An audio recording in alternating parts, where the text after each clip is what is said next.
Airport back to I-70 had an earlier crash. The lanes are clear. 270 continues to run a little slow out of Commerce City, and I-25 just a little slowing also south coming into downtown from I-70 through Spear. With traffic, I'm Jonathan Steele. Blindster.com's Memorial Day Encore sale is your last chance to save up to 50% site-wide on custom blinds, shades, and shutters. Don't miss out on these incredible savings. These deals end June 5th. Shop now at Blindster.com.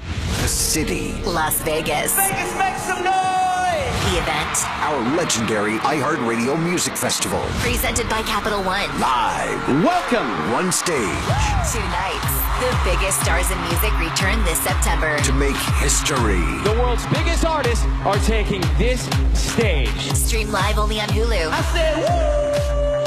Listen right here as the star-studded lineup is revealed tomorrow morning At 6. Spring has sprung and it's full tilt boogie time at GiveMeTheVin.com, America's best car buyer. Sell us your car. GiveMeTheVin.com. So easy you can do it in your underwear. Did you know K&H Home Solutions is now offering beautiful bathroom makeovers? That's right. The oldest home improvement company in Colorado can redo your entire bathroom. Or we can put it on the truck tomorrow. And I'm like, amazing. That's you know. And sure enough, a week later, it showed up in Florida, and everything's good. That's weird, you know. of your dreams, 303-421-7100, khwindows.com, 421-7100. Facing a job loss? Considering a pension buyout, a severance package, or what to do with your 401k? Hi, I'm Linda Gart. Hold on Hey, now. let's not talk that way. Let's not get crazy and everything. Was it a chain furniture, like No, American not furniture? really. No, it was Hello, people. a company called Coleman Furniture, which... It's the I didn't know you were here. Hi, how are you? 4 to 6. Monday at 4, nothing. Fabulous now that you're here to brighten up our world. Oh, Sheriff Mom. Steve Reams will be in charge. Join him at 4.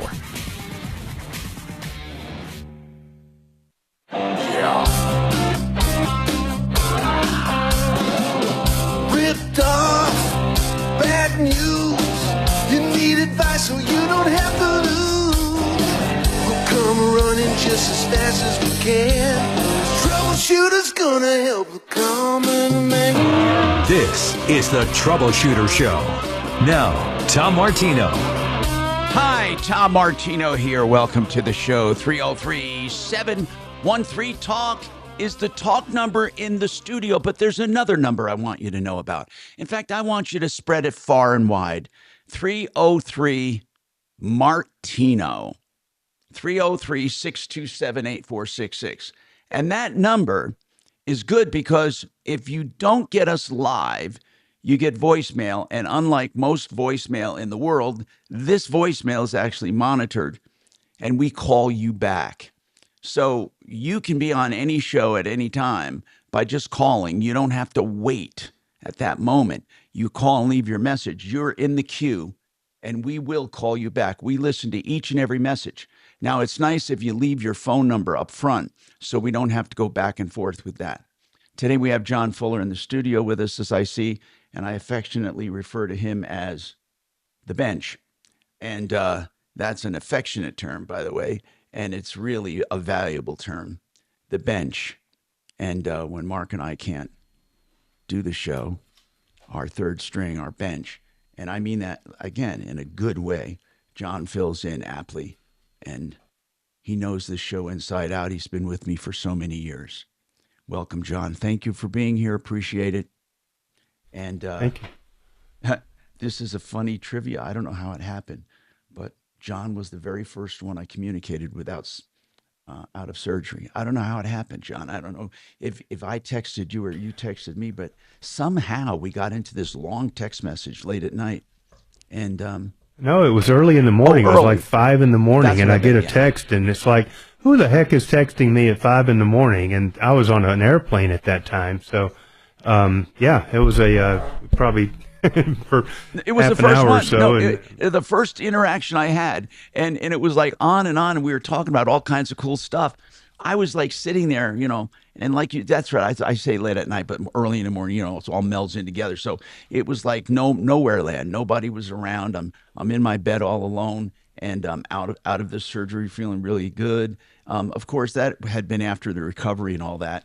And I was in the room, in the intensive care room, and somehow something came up where we started texting each other.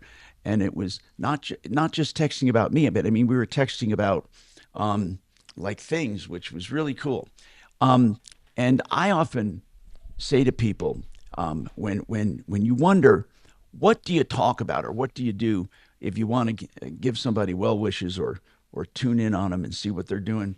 The answer is nothing special. They just want to be part of life, right? Okay, we all want to be part of life. Okay, so welcome, John. And John, is there anything really new under the sun with personal injury? I mean, personal injury we're pounded over the head with it. And we should be. I mean, people, you know what's really funny is time after time after time we say, do this, do this, do this, don't do this, don't do this, don't do this. And as soon as something happens to you, you wonder, what should I do? It's the very first thing you say, what should I do? And I just... it's... You know, the bottom line is that nobody ever really plans to be in an accident. Nobody sits back and says, you know, honey, let's talk about what we're going to do if one of us ever gets in a car accident. And why would you? I mean, that's just not a conversation that people have. So when it happens to them, it's all brand new. And people make the decisions that seem right at the time. And sometimes they are, and sometimes they're not. My job, my business is like herding cats. I mean, they don't all run in the same direction at the same time, and it's not always the same cat that gets out of line and runs in the wrong direction. And so, you know, if it's one insurance company, you know, today that's come up with some really novel theory of how to screw people over, we adapt and we respond and we prevail, or, you know, whatever we can do to get on top of that. And then once that's run its course, then it's somebody else that comes up with some other new novel theory of how to screw people over. And so, you know, you never know where you're going to be in that cycle when it happens to you. And so what we really bring to the table is just, we are on the cutting edge of it. We do know the bad players, and we know who's acting out at this juncture, and we're able to jump in there and hopefully do some good and, you know, avoid mistakes being made. Okay, so one thing I said I wanted to do today for my show, when I was laying around thinking, what do I want to do? I wanted to do what I called a simple day. And that doesn't mean you can't call with any problem, question, or complaint. You can call. We've helped people out of all kinds of problems. But a simple day meaning questions you're almost afraid to ask. They're so simple. I mean, like just when it comes to personal injury, not just personal injury, but anything we talk about on the show, sometimes things are just so basic.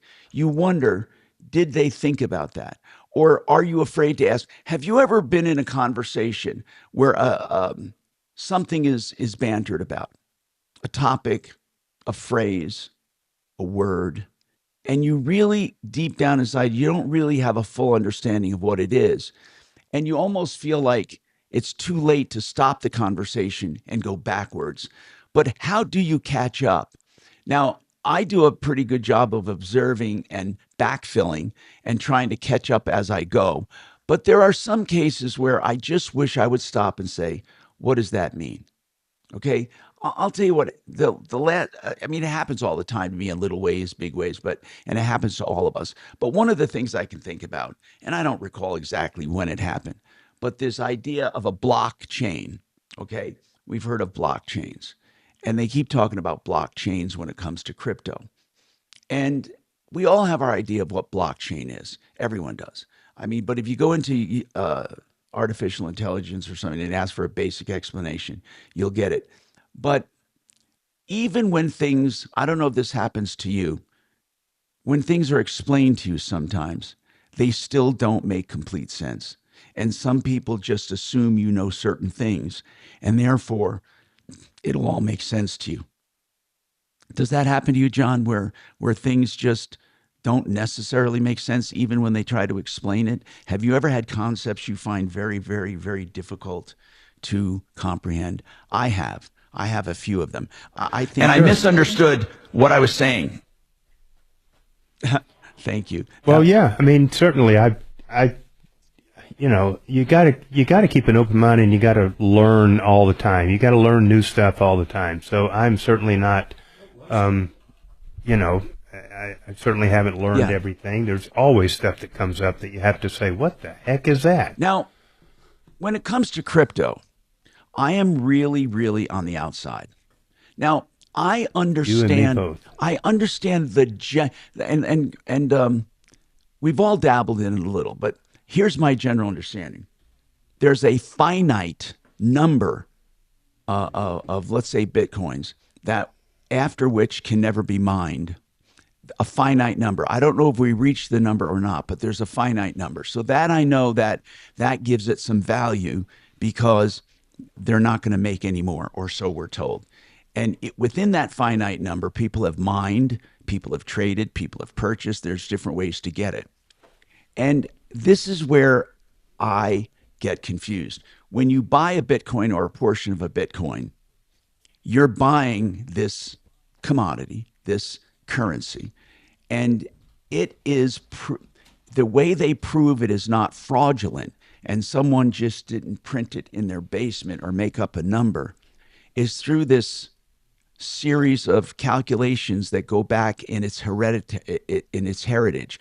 In other words, each coin has a heredity chain, like a show horse. I mean, you go back to this coin came from here, which came from here, which came from here, which came from here, and it literally has this. Now, and again, I'm guessing they have this blockchain of transactions that serve as a fingerprint for that crypto. And Mark, is that how you understand it? That the I don't know, man. To be quite honest, I just don't get it. Okay, so I honestly just don't. I just don't get it. I'll tell you this: it's made a lot of people rich as hell, though. Yeah, and Mark, I know it has, and you're like I am. We have an overall view of it, but getting down into the weeds. So and by the way, when we have our simple day today, and I like having a simple day, I invite any and all people to call with either questions or knowledge.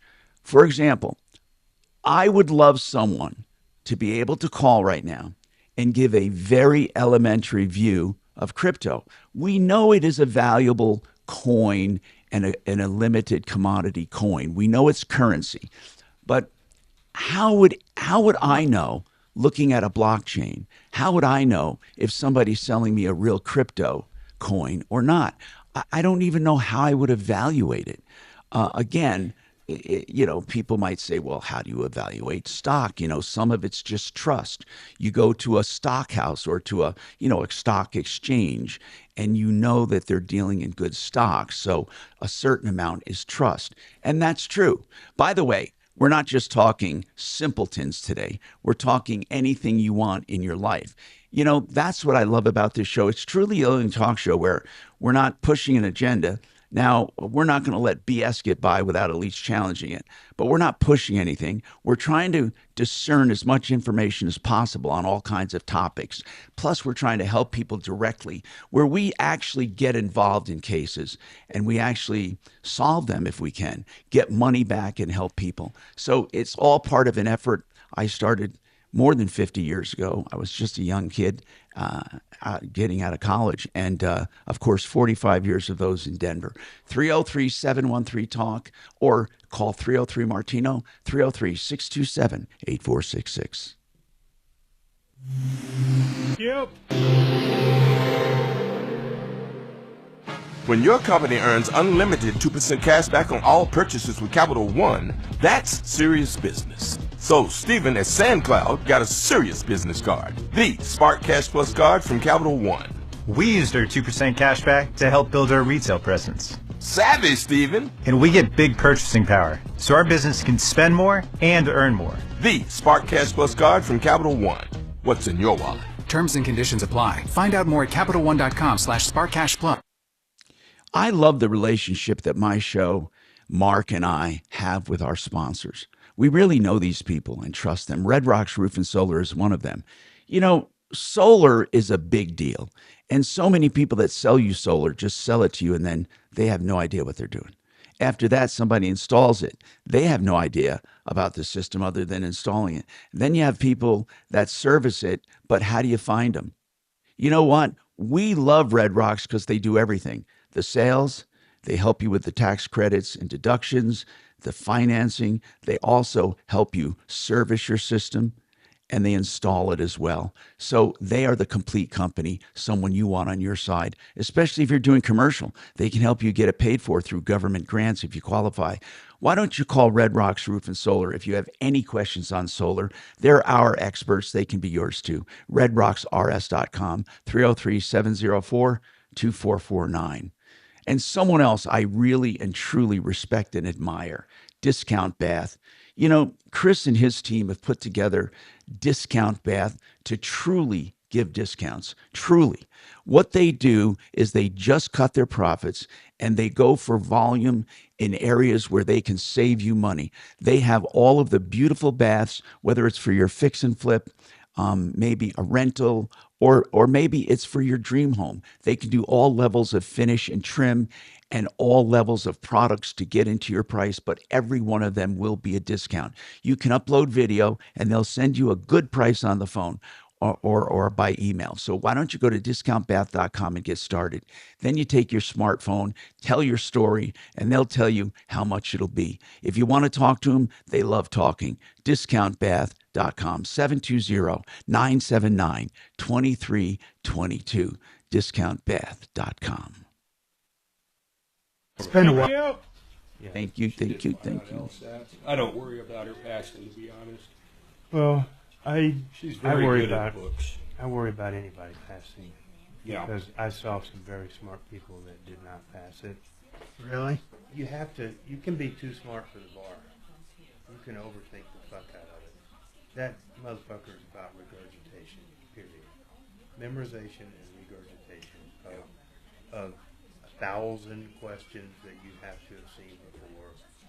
And, you know, you have to recognize and know the difference between, you know, sometimes maybe, always, and not quite. You know, that's how the questions are. And it's not about knowledge. I mean, there's no real substantive. That's not true. She sent me some of the questions, and they're more like memorization. They are, for sure. But then they'll tweak one word of it because, you know, Trip you up.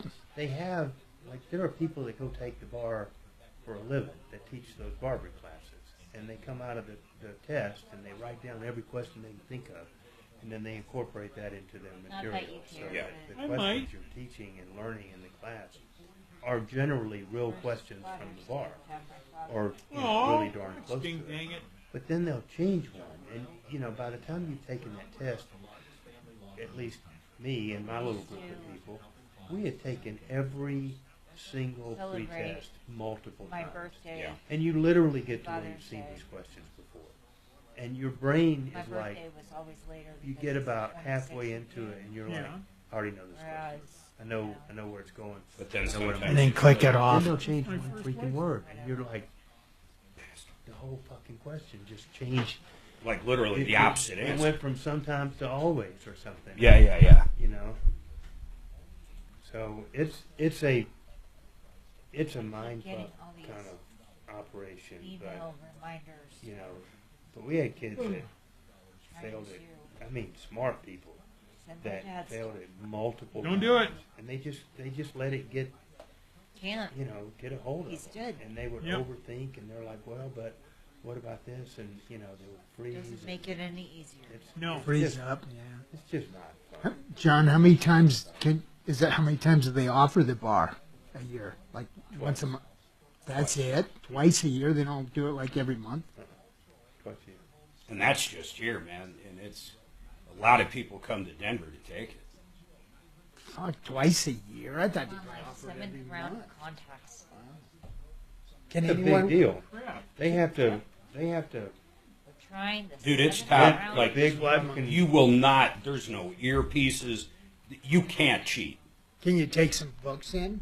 No. Or is it nothing? No Back and forth. open book? You can take your For it. computer in, None but for it has software installed on it to where you can't you can't go outside of that test. You know, I mean, it's any material you Golly, need. I hope something works.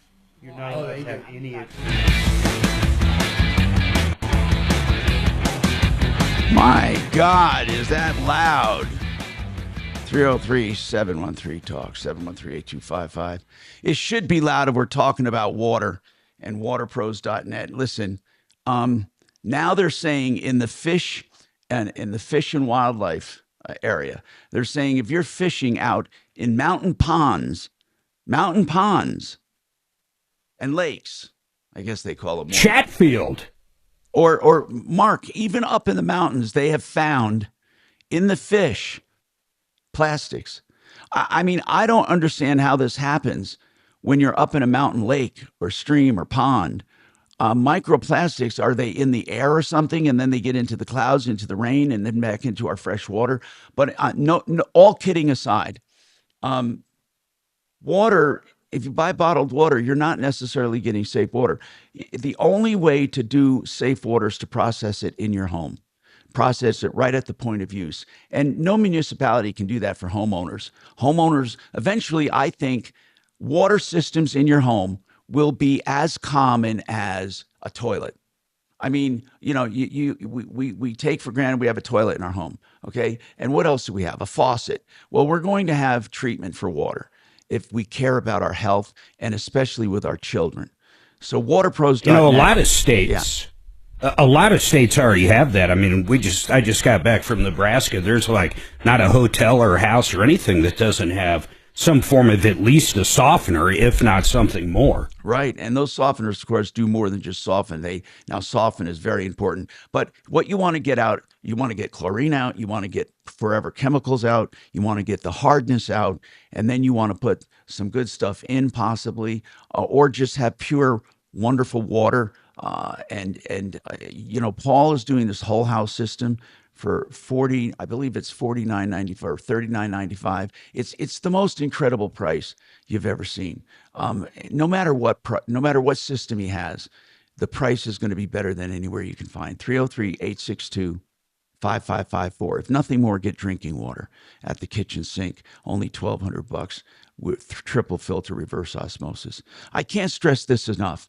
Okay, I really mean this. So I believe in life, and then look at me preaching. You know, here I'm zapped with cancer, and I'm preaching about health, and again, I believe it's truly important to supplement your diet with supplements of some kind. Our diets are never going to give us 100% of what we need. Supplementation and good water. Those are the two essentials going into your body. Of course, then you want good food, right? A good diet. And then after that, you should move around a bit. And, you know, exercise doesn't mean necessarily killing yourself. In the Blue Zone, that documentary they did about longevity, they found people who are just casually moving during the day, just casually walking, or going upstairs, sitting down, standing up, getting in and out of vehicles, all of that was as good as vigorous exercising, which is pretty cool. 303-713-TALK is our number, 713-8255. So when we were talking about simple things or complicated things made simple, today I wanted to have a kind of dummy day to talk about things. And I'm asking people, if you know about crypto and can explain it, not just know about it, but truly explain it. Because Deputy Doc told me he was going to explain it one day. And he says, well, you got these coins that represent, you know, a commodity, a denomination, and then they're checked through blockchains. That's what he said. That was his explanation. And then I asked him what a blockchain is and how can you tie a certain pedigree to a particular Bitcoin. Okay. I mean, they may tell you this Bitcoin is 0.00001 or whatever, you know, and then how do I know that's true? I'm just shocked there are not more ripoffs. I mean, there are a lot of people. Mark, remember the one guy that said he'd been investing for 10 years and one day he woke up and there was zero in his wallet? What do you do? Yeah, you never know how true those stories are, but yes, I do remember that call. Yeah. Now, you're right. You don't know how true stories are, but you do know that there are a lot of ways for people to be taken Well, some advantage guy, it wasn't, I think it was in New York. I think it was in New York last week. Some guy was like held and tortured. For like 17 days. Yeah, for like 2 or 3 weeks to Yeah. get his authentication for his Bitcoin, and somehow he escaped out the front door or something. I mean, it was a wild story. I want to know this. Yeah. How many I wonder how many people have actually cashed out. I mean, I hear about people buying and their pockets growing and their wallets growing. But how many people have actually cashed out 100% of their wallet? Is it a difficult thing to do? Is it easy? Can I get cash this afternoon, or do I have to wait? Really, what I would love to talk to somebody truly adept in crypto. And I don't know if we might, my listener base, our listener base, Mark, may not have people who dabble in that. We may have more of a conventional investor. Crypto funds are pretty safe if you trust the ETF, the exchange traded fund, meaning not the ETF, but the ETF administration, the people who have put together funds before like this, and they put together a crypto fund. I think you can assume that they have developed some kind of strategy to look into this and to see that at least this fund has some functionality and performance they can track and pay out on. And again, whether they use it as the actual benchmark, or do they actually use it as the investment? 2 ways you can have funds, people. Keep this in mind. You're investing in the actual fund itself. And if it's like a Bitcoin fund, they would own parts of Bitcoins. Or if it's a stock fund, they would own parts of stocks. But others are index funds where you're just tracking an index of something, and it pays accordingly. So there are all kinds of ways to get into Bitcoin. Again, it scares the hell out of me. It just absolutely does. And I think something that has always scared me, and why I've become a jack of all trades when it came to consumerism, is I don't like when I don't understand something. And I fully do not understand Bitcoin and where it started. I read the white paper that supposedly, and if you're tuning in and thinking, wow, I don't know about that, or you're rolling your eyes, roll your eyes with me. Well, let's find out. I want some real dummy answers for my dummy questions. The very first Bitcoin, wasn't there this guy who said he wrote this very long scholarly paper on currency, and he meant Bitcoin to be a full-fledged fiat currency. And do you think, I want to know something, do you think the US dollar will ever go away as the world's beacon of value? No matter how we look at it, the dollar is the beacon. It truly Not in our lifetime. So you think it's going to be the beacon of our It's going to be what energy's traded in, oil. So you're saying that oil sets the standard, not gold?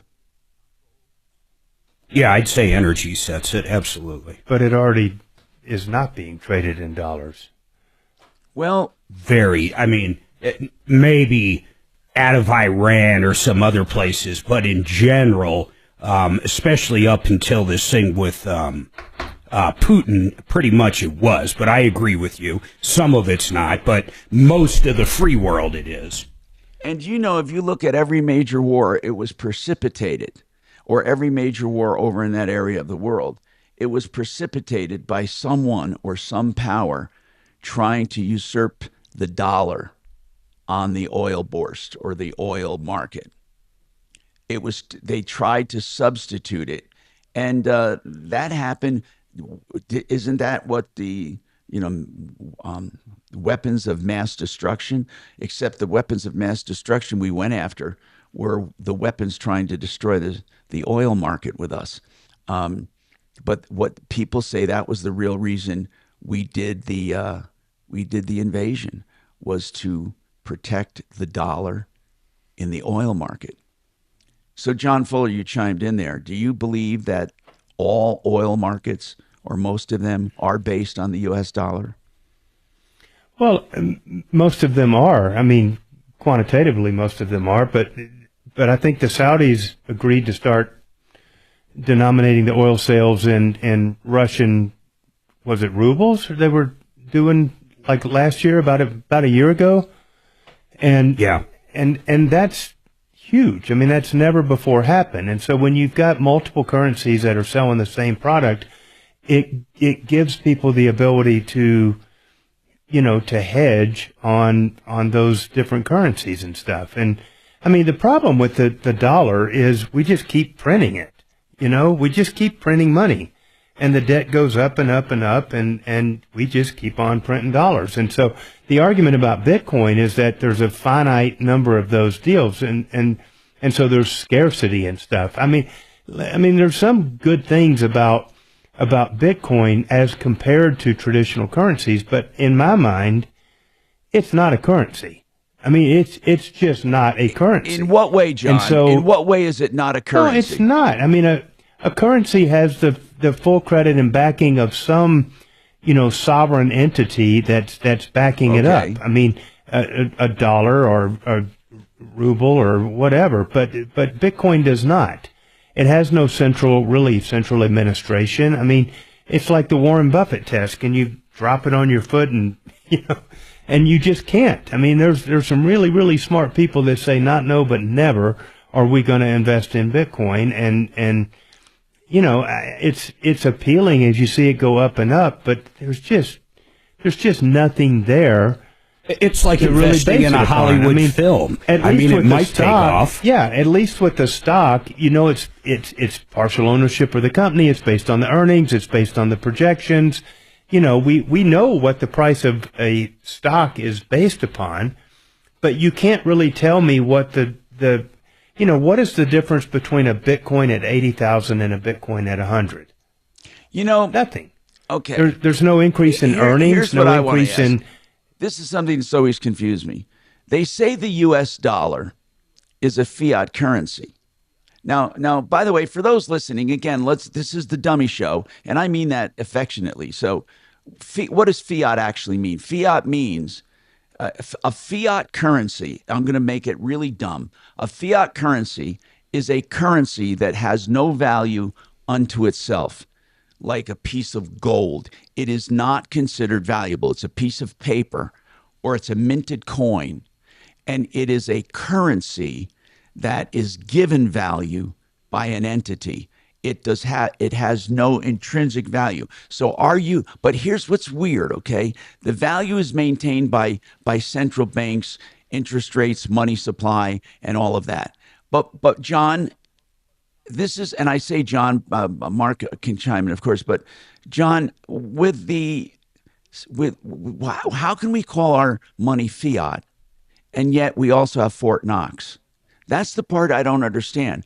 Are we value-based or are we fiat? Tom, go ahead. Well, Tom, we're not backed by the gold standard anymore at Fort Knox, and John's got a point. We just keep printing more and more of it, and our dollar becomes less, even though it used to be the backbone of international trade after World War II. Yeah.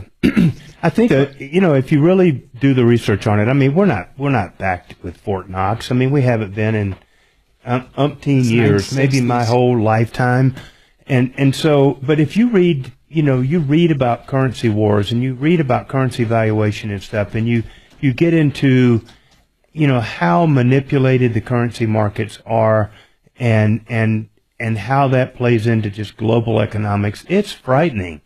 It's frightening how one country that decides to devalue the currency can just send ripples through the rest of the globe. It's not just, how much gold is in Fort Knox anymore. That's why China's so hard to deal with. It is. Why do we have the gold in Fort? Why do we have it? I don't. Many people don't think we do. It may have been pilfered out. Why do we have a strategic oil reserve that I think may very well be empty right now? Yeah, that got depleted. Yeah. But these are quick. See, here's what I'm talking about. Your currency is backed by the full faith and credit. It's backed by a promise. It's not backed by gold. In our case, it's backed by our military. Let's just face what it is. It's a promise. That's all it is. Maybe that promise is policed by the military, but it's just a promise. It's not an asset-based valuation. Well, think about what is, though, even like a Rembrandt or who values something like that? Who says, hey, that painting's worth $10 million? I mean, that's just insane. All right. It's crazy. By the way, speaking of value, if you want to compare your insurance rates to what you should be paying or could be paying, or maybe you're paying the best, it's a free insurance checkup. It's totally unbiased, an honest-to-God, truthful assessment. TheInsuranceHelpCenter.com, 303-996-9000.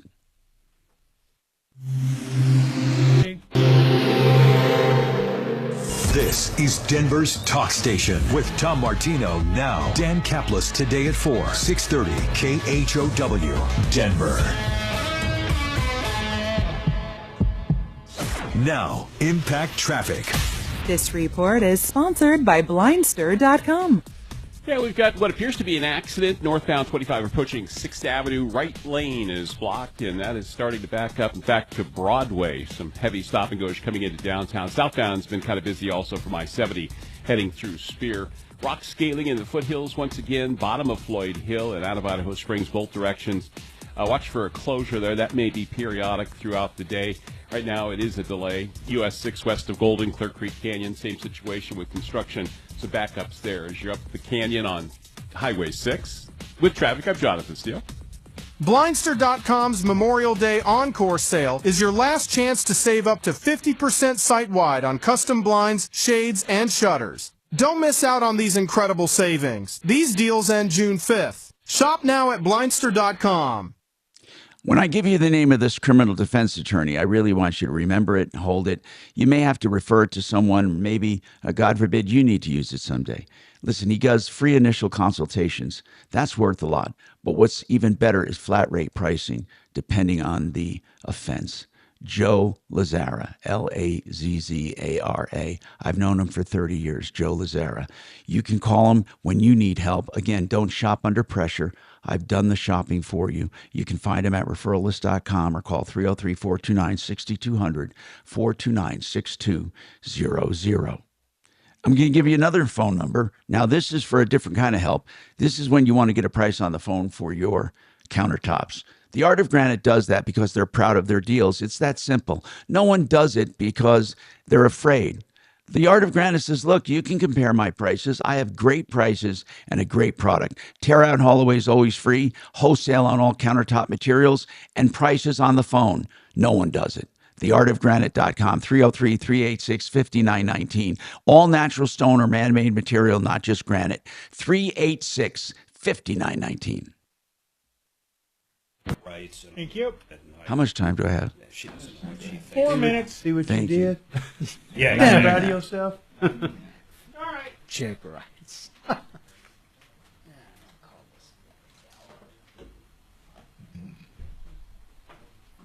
I read a book called Currency Wars one time, and I went back recently and read it again, and it talks about they gathered up like some of the smartest economics people, and like CIA type folks and stuff, and put them in a room and had them play war games and stuff, and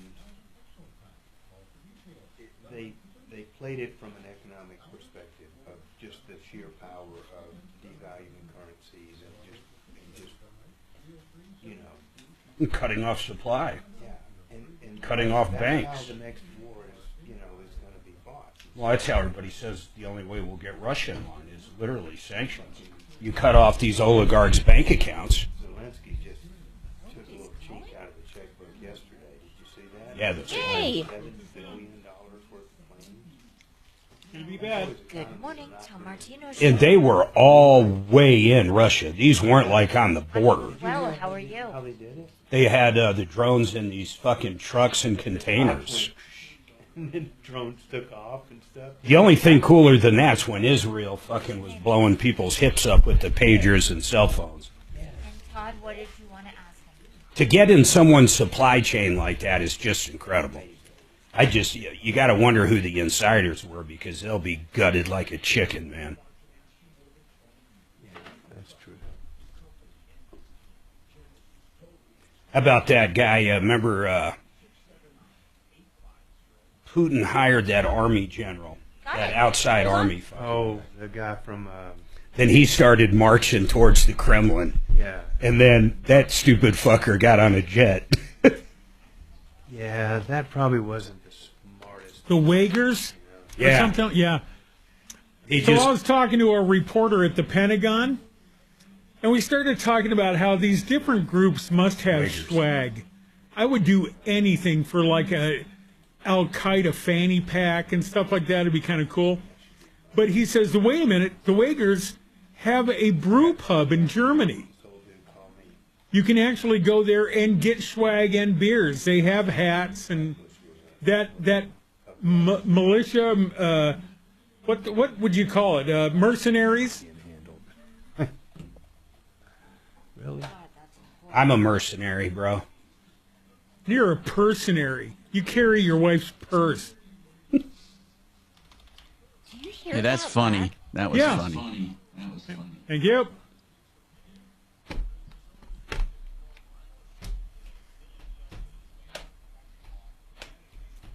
Boulder's become quite the mecca, though. They had that grocery store, now this. It's like... So what's the latest up there? Was the grocery store political or just a... Well, that guy's in a lot of trouble because apparently there was a sign right there that said it was a no smoking zone. Oh, that's horrible, Shannon. What? Yep. Oh, it was a flamethrower, right? Shannon said. Well, he made one, yeah. I think it was a spray bottle with alcohol. No smoking sign. What do you make it with? Hairspray? No, alcohol.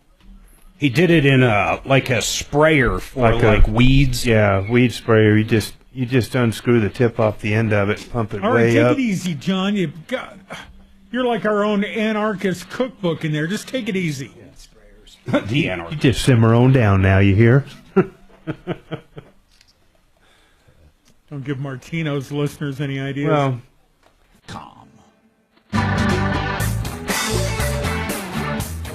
Hi, Tom Martino here, 303-713-TALK.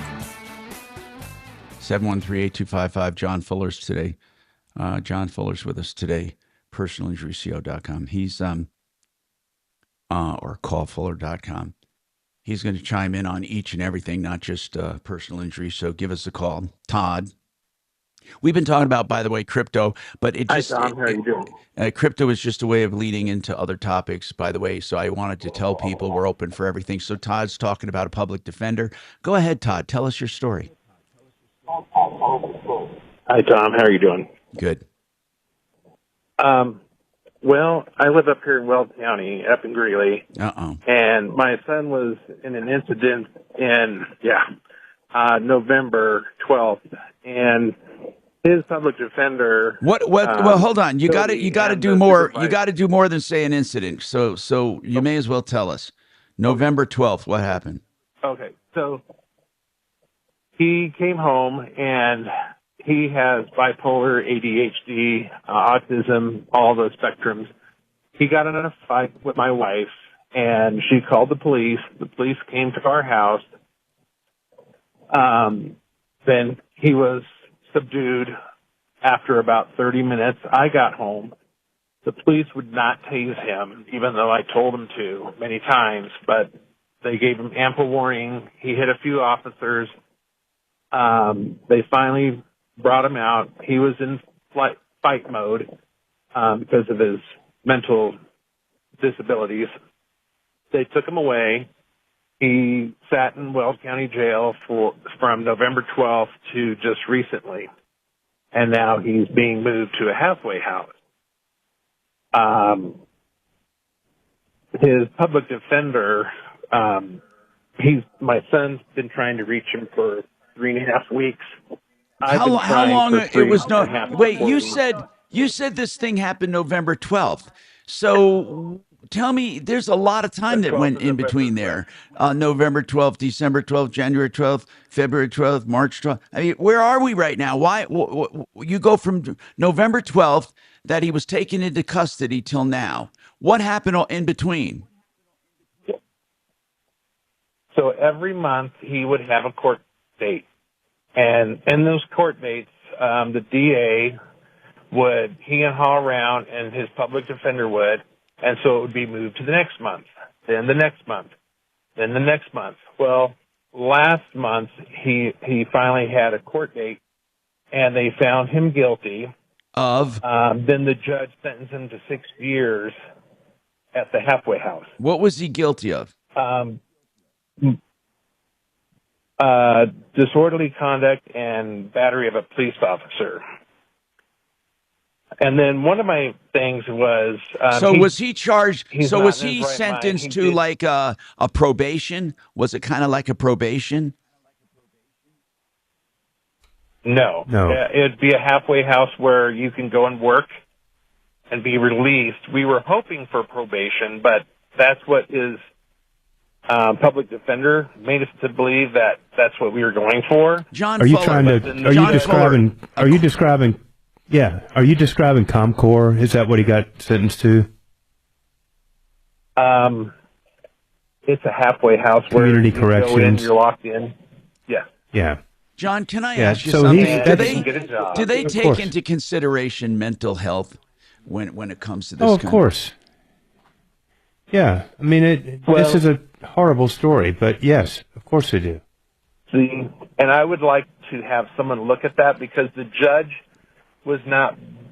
He was not fully. He did not say, "I don't believe this. I don't believe that he is fully mentally disabled." And the first public defender was trying to get his. Now, impact traffic. Sorry about that. I didn't even notice. Thank you, man. Tell we've him got we're what going to appears to be an continue. accident, northbound 25 approaching. You got it. Lane is blocked, and that is starting to back up, in fact, to Broadway. Some heavy stop and goes coming into downtown. Southbound's been kind of busy also from I-70 heading through Spear. Rock scaling in the foothills once again, bottom of Floyd Hill and out of Idaho Springs, both directions. Watch for a closure there. That may be periodic throughout the day. Right now, it is a delay. US 6 west of Golden, Clear Creek Canyon. Same situation with construction. So backups there as you're up the canyon on Highway 6. With traffic, I'm Jonathan Steele.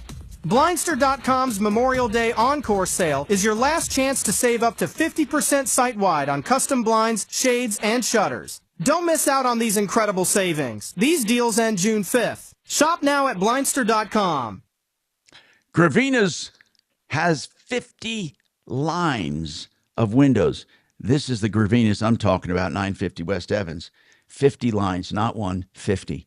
Always, always, always look for variety when you shop, whether it's one or several companies. But with Gravina's, you can shop 50 right there. They also have multiple lines of siding and doors and everything else you need for the outside of your house. Gravina's, Gravina, that's Gravina. And you can call 303 Gravina. Isn't that convenient? 303 Gravina. Or go online, gravinas.com. Hey, when it comes to getting out of debt, the very first thing you need to do is get rid of high interest debt. It is mandatory. High interest debt is eating you alive. Not one part of it goes for your good. So get rid of it. The way you do it, a smart equity loan can wrap those credit cards and those high interest loans into one payment. You can pay it off quicker than scheduled. You can pay it off the same way it's scheduled. And in some home equity loans, you have lower payments and can take longer to pay it. But of course, the idea is you're in control. Improving your finances, improving your credit score, get this paid off quicker and be on your road to financial health. Call American Financing. Tell them you want to partner with them to be on your way to financial wealth and financial, at least, growth. Get rid of that debt. 303-695-7000. 303-695-7000. AmericanFinancing.net. And Mark would know what. Yep. what the break is. Hey, Tom. Yes, sir. Yes. Kill that monitor, man. That thing's loud as shit. What monitor? In the background there. Yeah, I can hear the. Shannon. What do you mean it's Shannon? He has the monitor up. I don't.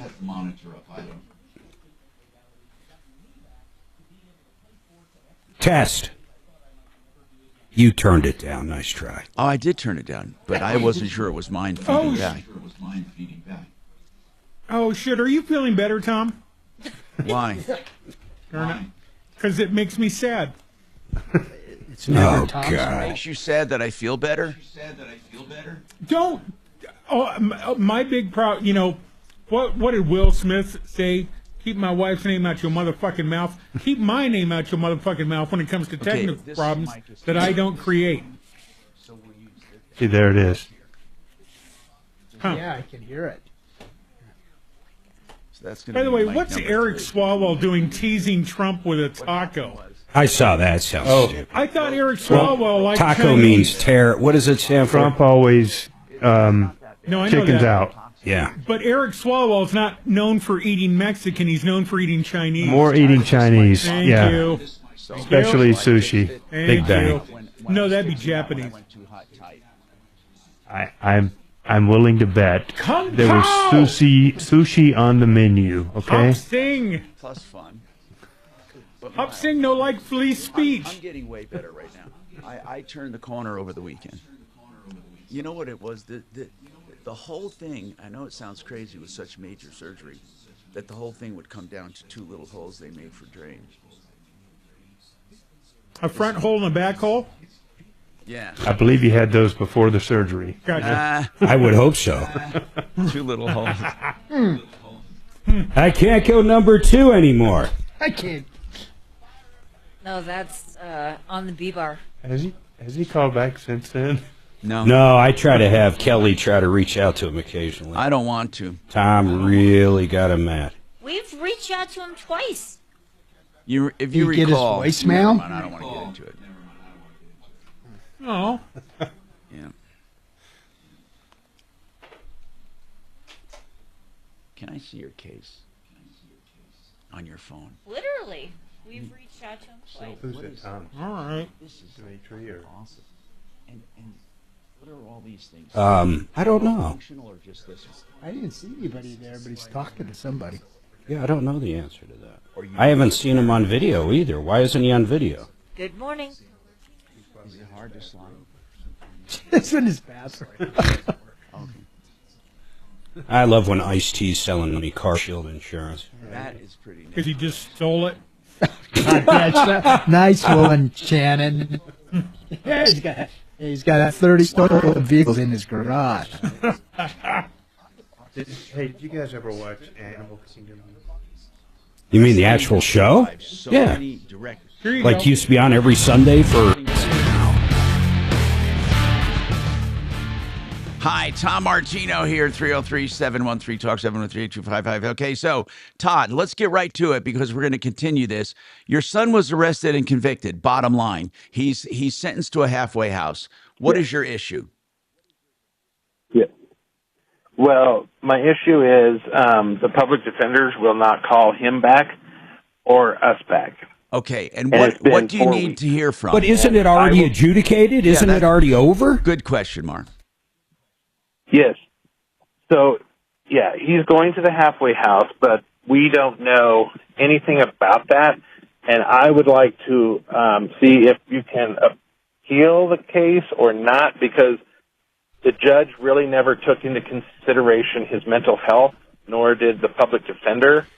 And it seemed like the judge was, he did call the cops some names. This is part of his problem. He has some disabilities, and Well, he has some friends in sometimes black the that call each other disability, the N-word. sometimes the disability is being a smartass, and I'm not making fun of him. Let's examine exactly what you need so we don't slough this under the rug. Let's do that right after this.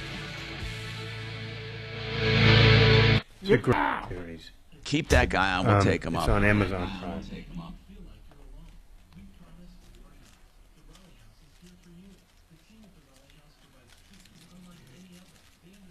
I mean, the first thing they'd have to do is have some reason for an appeal. I mean, whatever that is, you can't simply appeal because he doesn't like the outcome of the trial. Here's the thing. I mean, I know that they did a pre-sentence investigation on this guy. There's a probation report. They did investigate the guy. Whether or not they decided to pursue not guilty by reason of insanity or something like that, that's a strategic decision that the PD is going to make, you know? I mean, listen, I am there. Make no mistake, the public defender's offices are busy. They're not into hand-holding. They're not, they're not going to have endless phone conferences and shit. However, they're in the freaking trenches. They're in there trying cases every day. There's nobody that tries as many cases as a public defender, period. They're good. They know what the fuck they're doing. They get the worst of the worst. I mean, they get all the murderers and the sex assaults that can't afford an attorney. They get everything. What's new, brother? They get dealt the shittiest of the shittiest cases and have to go to trial on them. They're fucking good, okay? And they walk some of those motherfuckers, all the time. You're not going to convince me that they did a bad job. Did they hold your hand and all that kind of shit? Guaranteed they didn't do that, But if you feel like you want to appeal something, absolutely, you got a right to do it. Go hire a private attorney and have them figure out what grounds exist, The court may even appoint an attorney for him on appeal. He's got an absolute right of appeal, and I guarantee you that judge informed him of that at the sentencing. And they told him how many days he had to file an appeal and everything else. And if he filed the paperwork saying he was still indigent and couldn't afford an attorney, they would appoint one for the appeal. Of course, Boulder wouldn't call it a hate crime because it wasn't a guy wearing a flannel shirt and driving a truck named Bubba.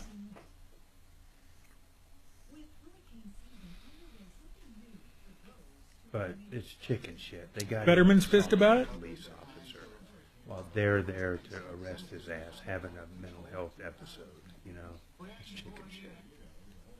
That's a felony. He's in DOC. I hate how much I like Fetterman now. He's all right. I don't like him as much as you do. Do what? He's talking about Fetterman. Oh. I'm listening to four things.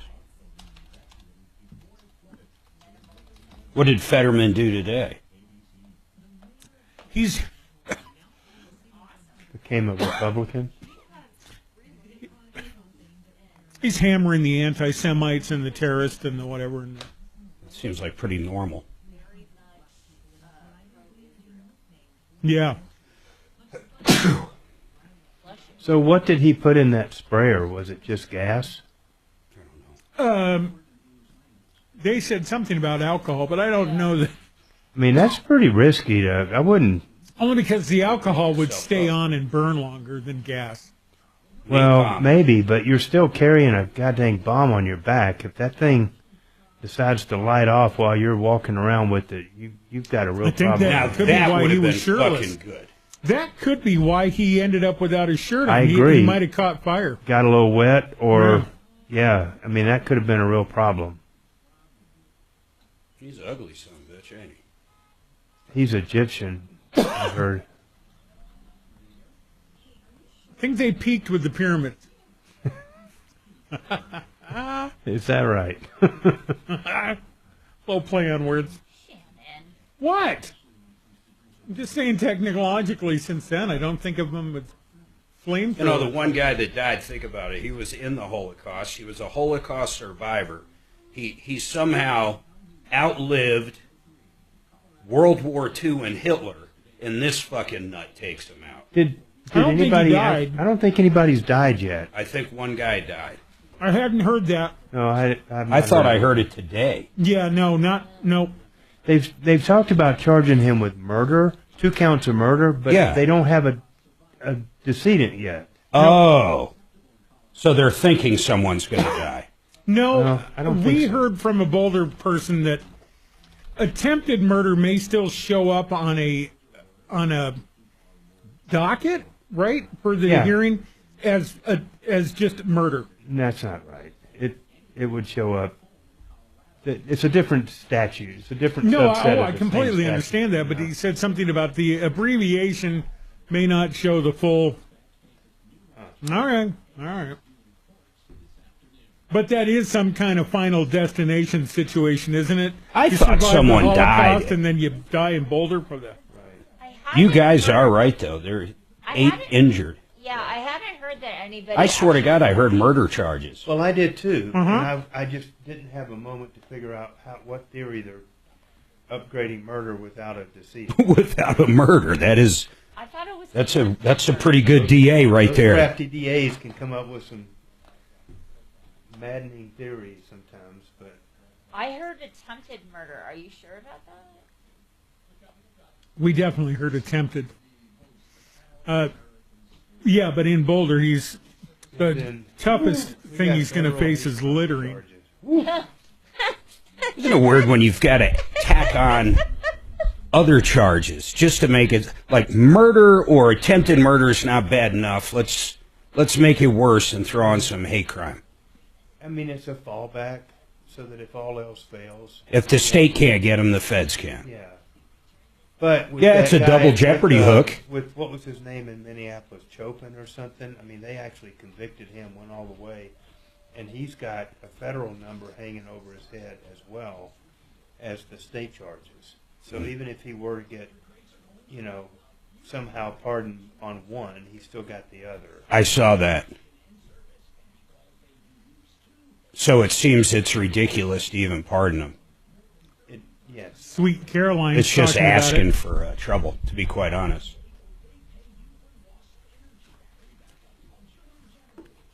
Although he's a good ball buster, so. Sweet Caroline's a good little ball buster. She's no joke, man.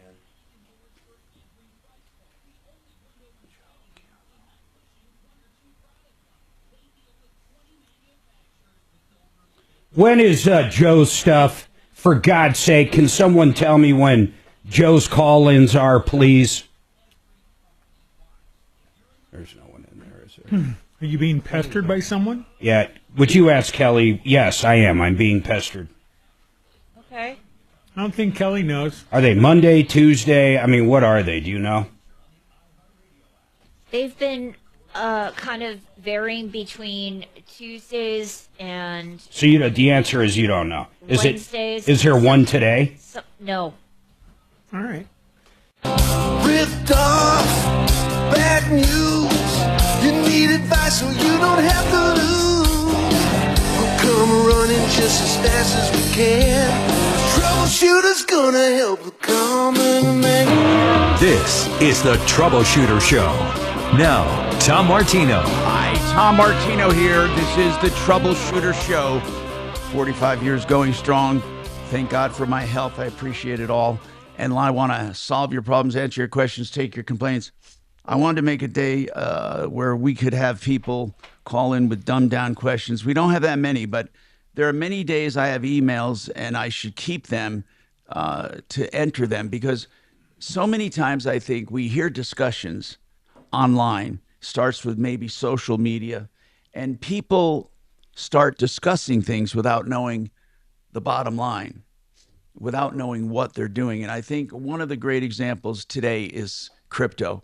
I mean, I talk to people that don't know their ass from a bump in the road, and they, they're talking about investing in crypto, and they don't even know what a certificate of deposit, a savings deposit is. I mean, it's so crazy how we go ahead and base our decisions on what we hear others say. Now, there's nothing wrong with that, I guess, if you can trust those others. But can you imagine when you amass an income in life, very seldom can you get rich off of that or build wealth from it, but you can have a little extra money set aside that will grow and eventually at least be what's called a security blanket of some sort. Again, though, you need to be really judicious and careful on what you do with it. One thing that I've hated about the investment industry in general, just hate it, is the appropriateness of investments. And where a person benefiting from you getting the investment places you in that investment when it's not the best for you. It might be a great investment, but not necessarily the best for you at that time in your life. Now, it's not necessarily going to do you any harm, but it's not the optimum investment for you at that time. And we have too much of that going around in general in the financial business.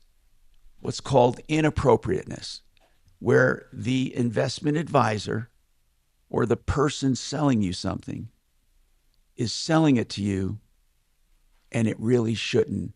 It's not the best thing in the world for you. Very little out-and-out fraud, which is good news. Very little out-and-out fraud. They push you to something, and in their opinion, it's the best thing. It's a good thing. I want you to ask yourself questions always when you invest. What are they getting in return? What do you get?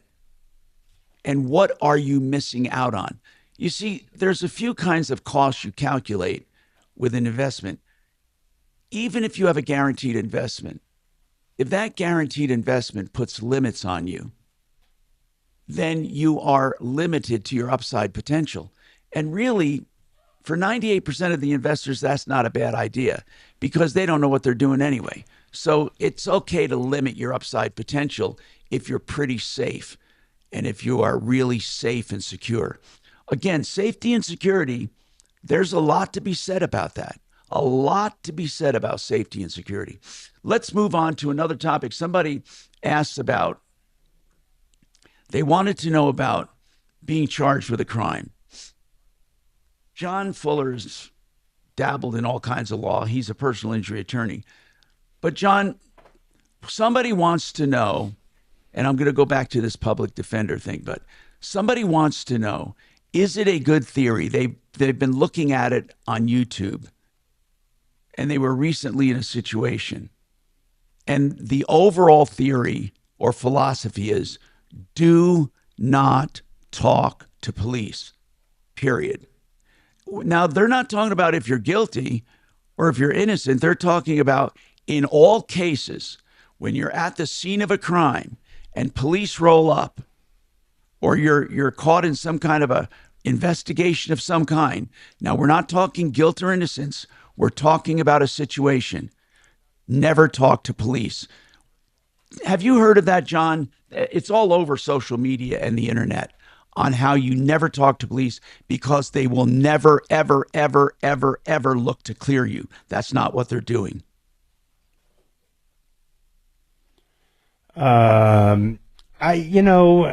Listen. Yes. The police have a job to do, okay? The police are trying to investigate. The police are trying to get information, and some of that information may be used to prosecute you for a crime. You have a right to remain silent. It may very well be in your best interest to do that, but in fact, it is in your best interest to do that. However, I'm not going to say that I think you should just be completely mute and not ever answer anything to anybody. That's ridiculous. I mean, I think that's very hard to come up with a blanket rule that says you shall never talk to a police officer ever.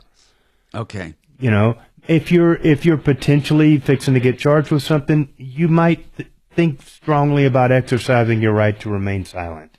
Somebody gave an example where they asked him what time he got there.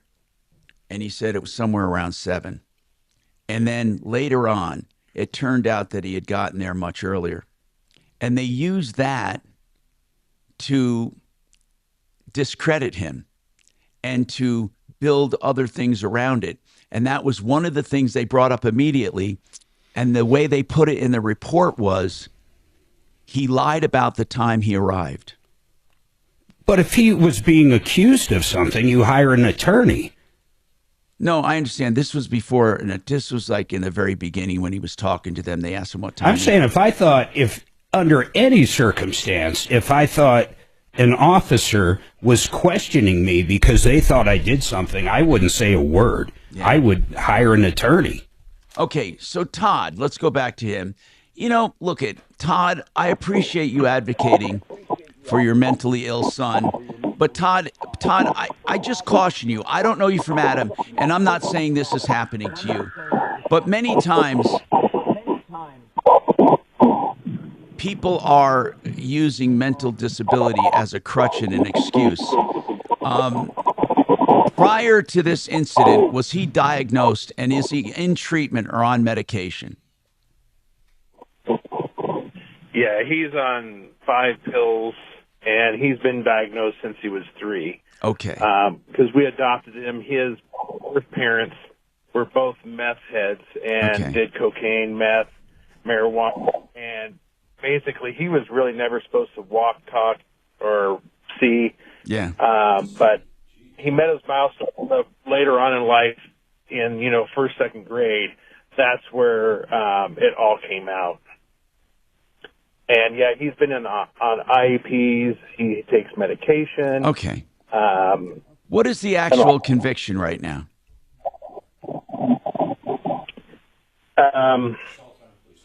Attempted assault. Won't ever talk to me. But you don't have to talk to the PD to know what he was convicted of. That's public record. So was he? I mean, you can look that up on the DOC website and see exactly what he was convicted of. You said it was an attempted assault on a peace officer or something along those lines. That must have been the felony. It was assault on a police officer and a warrant. See, and there was the other thing. They would not, the Zoom meetings. Yeah. They said he didn't show up to court one day, but I was at home with them. We sat for 3.5 hours. They never called his name. And so he had a warrant out for his arrest on that one. Okay. And so, but the DA and his prosecutor or the public defender would never look into that. Yeah. And I said, I was at home with them. So, and they're like, nope. So Todd, what are you trying to accomplish today? How can we help you? Where are you trying to go with this? Appealing the conviction, or what's on your mind? Well, that, and I want to know, is there some way I can talk to these public defenders that never call back? This is what he brought this up now. I counted. This is the 16th time he said the public defender will not talk to him. Todd, the public defender will not talk to you and does not have to talk to you and has no relationship with you. Yeah. But even though Bradford has given them the consent to talk to his dad or mom. But what are you going to talk about that's not in record? Well, I want to know why they didn't bring up his mental health, why the judge said racism on Bradford when the judge was like, well, I was a victim of racism way back in my day, so I don't tolerate that, so I'm going to also cite you with racism. So I want to know why. I don't even know what that means. We don't have a charge for racism. I doubt there was a statement where the judge said, I was a victim of racism, so I'm going to get you with racism. In fact, I will emphatically say that was never said. No, well, the judge said he was a victim of racism way back when, and I was like, Bradford, even my son, said, I don't think he can use that. And I said, I think that is questionable there. Okay, so listen, let's kind of net this out. I mean, your son is an adult, is that right, or is he a minor? Yes, he's an adult. He's 20. He's an adult, so that kind of tells you exactly what's going on here. You know, the attorney that represented your son is representing an adult, and even if he consents, there's still limited stuff that he can talk about without breaking attorney-client privilege. You know, there's nothing that was done in this case that didn't create a transcript as far as the trial and the sentencing and everything else goes. I promise you they did a pre-sentence investigation unless there was a plea and a stipulated sentence, and even then they would have done the PSI, which is when they would have gotten deeply into your son's mental health and what was going on, his entire history, the whole 9 yards, and the judge would have been informed of that at the time of sentencing by the pre-sentence investigation. That will be part of the file. Now, he does have a right to appeal. Every defendant that's been convicted of a crime has a right to appeal, and I can tell you that in my years of doing criminal defense work, every single sentencing that I ever went through included the the advisement by the judge of what those appeal rights were and how many days he had to file it. And generally that even if he was indigent and couldn't afford an attorney, that one would be appointed on the appeal, and they usually give him the paperwork or tell him where to get it. And he's got to avail himself of that to have an appointed attorney look at his appeal options. Just because you have the right to appeal doesn't mean that you have the grounds to really appeal, other than just a fresh look at the facts and circumstances that gave rise to the conviction in the first place. But it doesn't mean you just aren't real happy about a strategic decision that was made, but whether or not there are specific grounds to appeal. Now, one thing I want to mention, Todd talked about talking to the public defender, and one of the reasons he wanted to talk to him is to talk about strategy, why this didn't do this and why you didn't do that. And I will tell you, Todd, that a public defender is not going to discuss strategy with you and is not going to go over and second guess what he did. And besides that, there is no meaning to it. It absolutely cannot change a thing. So really, I think you have the wrong impression of the public defender's responsibility to you. They have no responsibility to you. Now, they do have a responsibility to their client. But what's water under the bridge right now, you can't go back and say, they didn't consider my son's mental health. I mean, John, that's too late, right? I just doubt that it's factually correct. Right. I mean, that's really where I'm coming at. I just seriously doubt that it wasn't considered and evaluated and discussed in the pretrial investigation that was done about your son prior to sentencing. I mean, that's just part of what they do. And they would never just included ignore all it. that. And no, they wouldn't just say, he seems a little off, but let's just go forward and everything's fine. That's not how the things are done. And I mean, listen, generally, here's what I can say about public defenders. They are incredibly busy. They have more ugly cases with bad facts than any other group of attorneys in any jurisdiction in any state. But they are, for all of their faults, some of the finest attorneys that you can find anywhere. They are dealt more bad facts than anybody else and go to trial day in and day out more than any other group of attorneys out there. So I get it. I understand why people don't want public defenders. But when push comes to shove, those guys are not pushovers. They're not in bed with the prosecutors. They're not just, they are fierce advocates and they do a great job. And if there was an angle to be pursued for your son, I would venture to guess that they probably considered it and or tried to pursue it. So could be wrong, but that's what appeals are for. And another thing, Todd, you can do, and I urge you to do this. If you got equity in your house or you got money in the bank or a retirement plan, hire your son an attorney, or at least get an attorney to take a second look at the case and give you an opinion. And I mean that sincerely. We are talking about a public defender right now, okay? We're not talking about someone you're paying money to. Not that that should matter, but it does. It absolutely does. You're going to get better service with a private attorney. But you could hire a private attorney to give you a second opinion. I'm Tom Martino, 303-713-TALK, 713-8255. Speaking about a second opinion, get an opinion of what your house will sell for on the market with Frank Duran, therealestateman.com. Frank will look at all the factors, including interest rates, supply and demand, your house, your neighborhood, and tell you what he thinks it will sell for, and he's pretty accurate. 303-920-1622. It's totally free with no obligation. Frank Duran, therealestateman.com.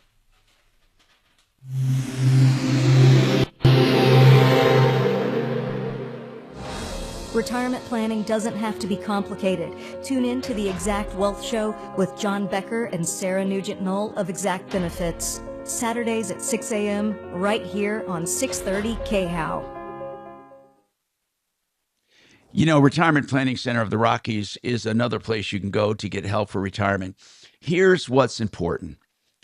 There are many people out there who offer help getting you ready for retirement, coaching you through retirement and beyond. And what you need to do is get a flavor for what they do. So I'm asking you to get a flavor. Call Retirement Planning Center of the Rockies and quiz them on what they can do for you. If you're 30, 40, 50, 60, They do all kinds of planning for retirement, including long-term insurance, estate planning, annuities, growing a nest egg, investing in nest egg, protecting the nest egg, and also other plans like wills and estates and passing on your business or selling it. Why don't you call them and say, what can you do for me? rpcenter.com. Retirement Planning Center of the Rockies. 970-663-3211. 970-663-3211. Genesis Total Exteriors. I love talking about Mark Szymanski and his team, and part of his team, Madeline. Mark and Madeline, they run a great business in an industry where you normally can't trust people. You can trust Genesis Total Exteriors for roofing, gutters, fascia, siding, windows, doors, decks, painting, mold remediation, and discovery. All of that, Genesis Total Exteriors, including basements, baths, and kitchens. Man, have I said a mouthful. If it's construction, it's Genesis Total Exteriors.com. People I've trusted for 30 years. 303-679-8509. Thank you. Are we way over time on that? Oh, possibly, but I wasn't keeping track. That's okay. You're kind of drifting, but it's all right. Round one, anyway. We'll see about round two. Where was it? You know, I basically left her. Okay. One day on Capless. Oh, yeah. So she hates me now, and I don't really give a shit. She may not remember you. It doesn't matter. Okay. I hope she doesn't. Works well for me. Good thought.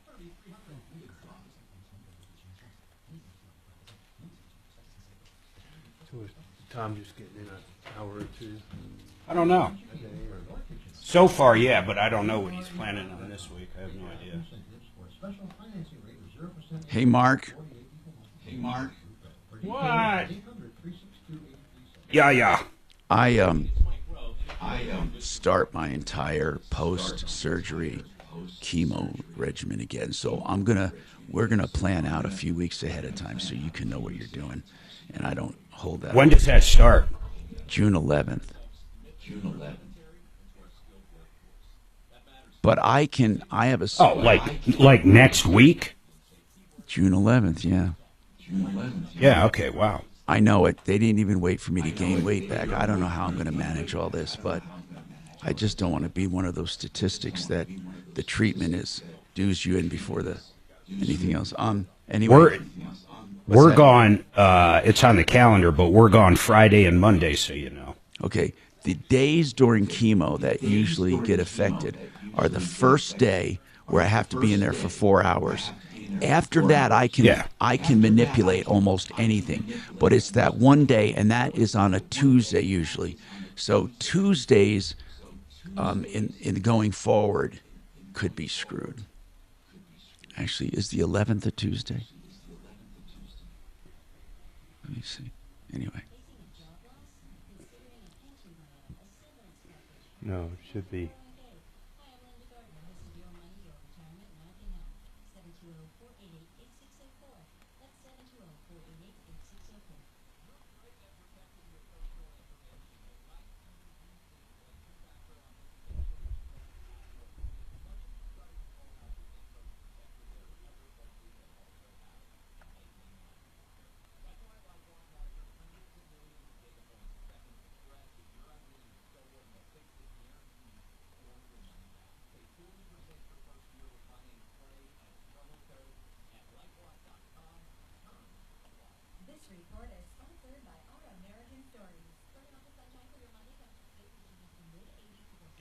Yeah, the 11th is Wednesday. Nope, wait a minute, that's the wrong month. The heck month is this? Oh, yeah, Wednesday.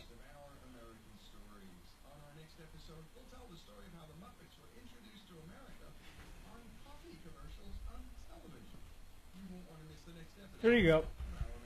Stories.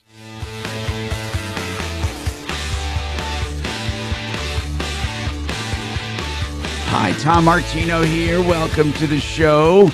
By the way, glad you can join us.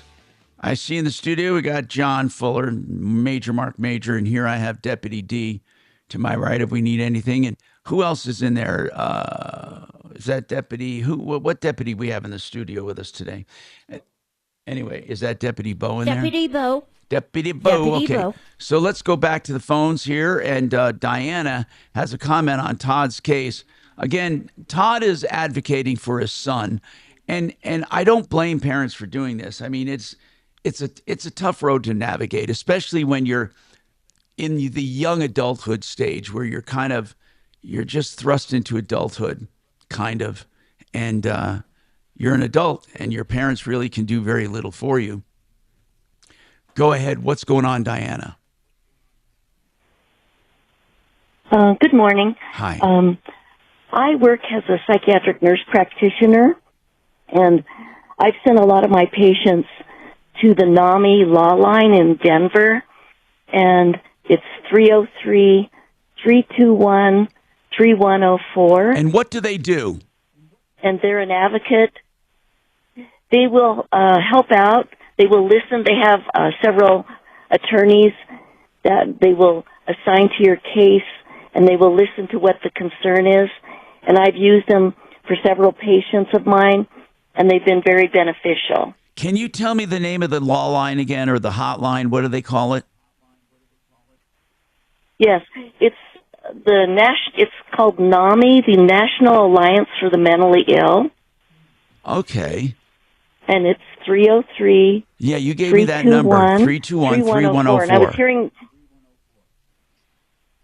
and I was hearing the conversation earlier as I was driving into town, and I just wanted to offer this suggestion for you. Well, I really appreciate that. What do you do on a day-to-day basis, Diane? I see patients, and we go over their mental health, their meds, and psychotherapy. And do you find a lot of mentally ill people in the criminal justice system, and you think to yourself, if it wasn't for the mental disability, they wouldn't have ended up there? Possible. It's sometimes they have to take accountability for what they do. Yeah. Yes. In addition, they do have setbacks and barriers because of their mental health. Exactly, that's right. true. No, I understand that. Do you believe, and again, I'm not trying to look for trouble or toss stones, but I sometimes get the impression that the officers don't know what to do when they encounter someone mentally ill. I don't like for example, when they're trying to secure a crime scene, or not necessarily a crime scene, but the scene, they're very, very strict on pedestrians getting too close, or people doing this or doing that. And they get downright, I mean, a lot of arrests happen, not just from the incident itself, but from people just looking, not knowing how to act properly, or not presenting ID when asked for, or giving lip to the officer, and the officer perceives it as interference. There are a lot of peripheral arrests I've seen. I've seen mothers and fathers be arrested when they went up to inquire about their kid being detained, and it's just a mess. And I'm wondering, have you found police know how to encounter mental illness? That's a really good question. When I was working with NAMI, when I worked at the state hospital, I worked at Pueblo, in Pueblo. We had crisis intervention training for our police officers, and they were able to understand more about what happened with what you just explained.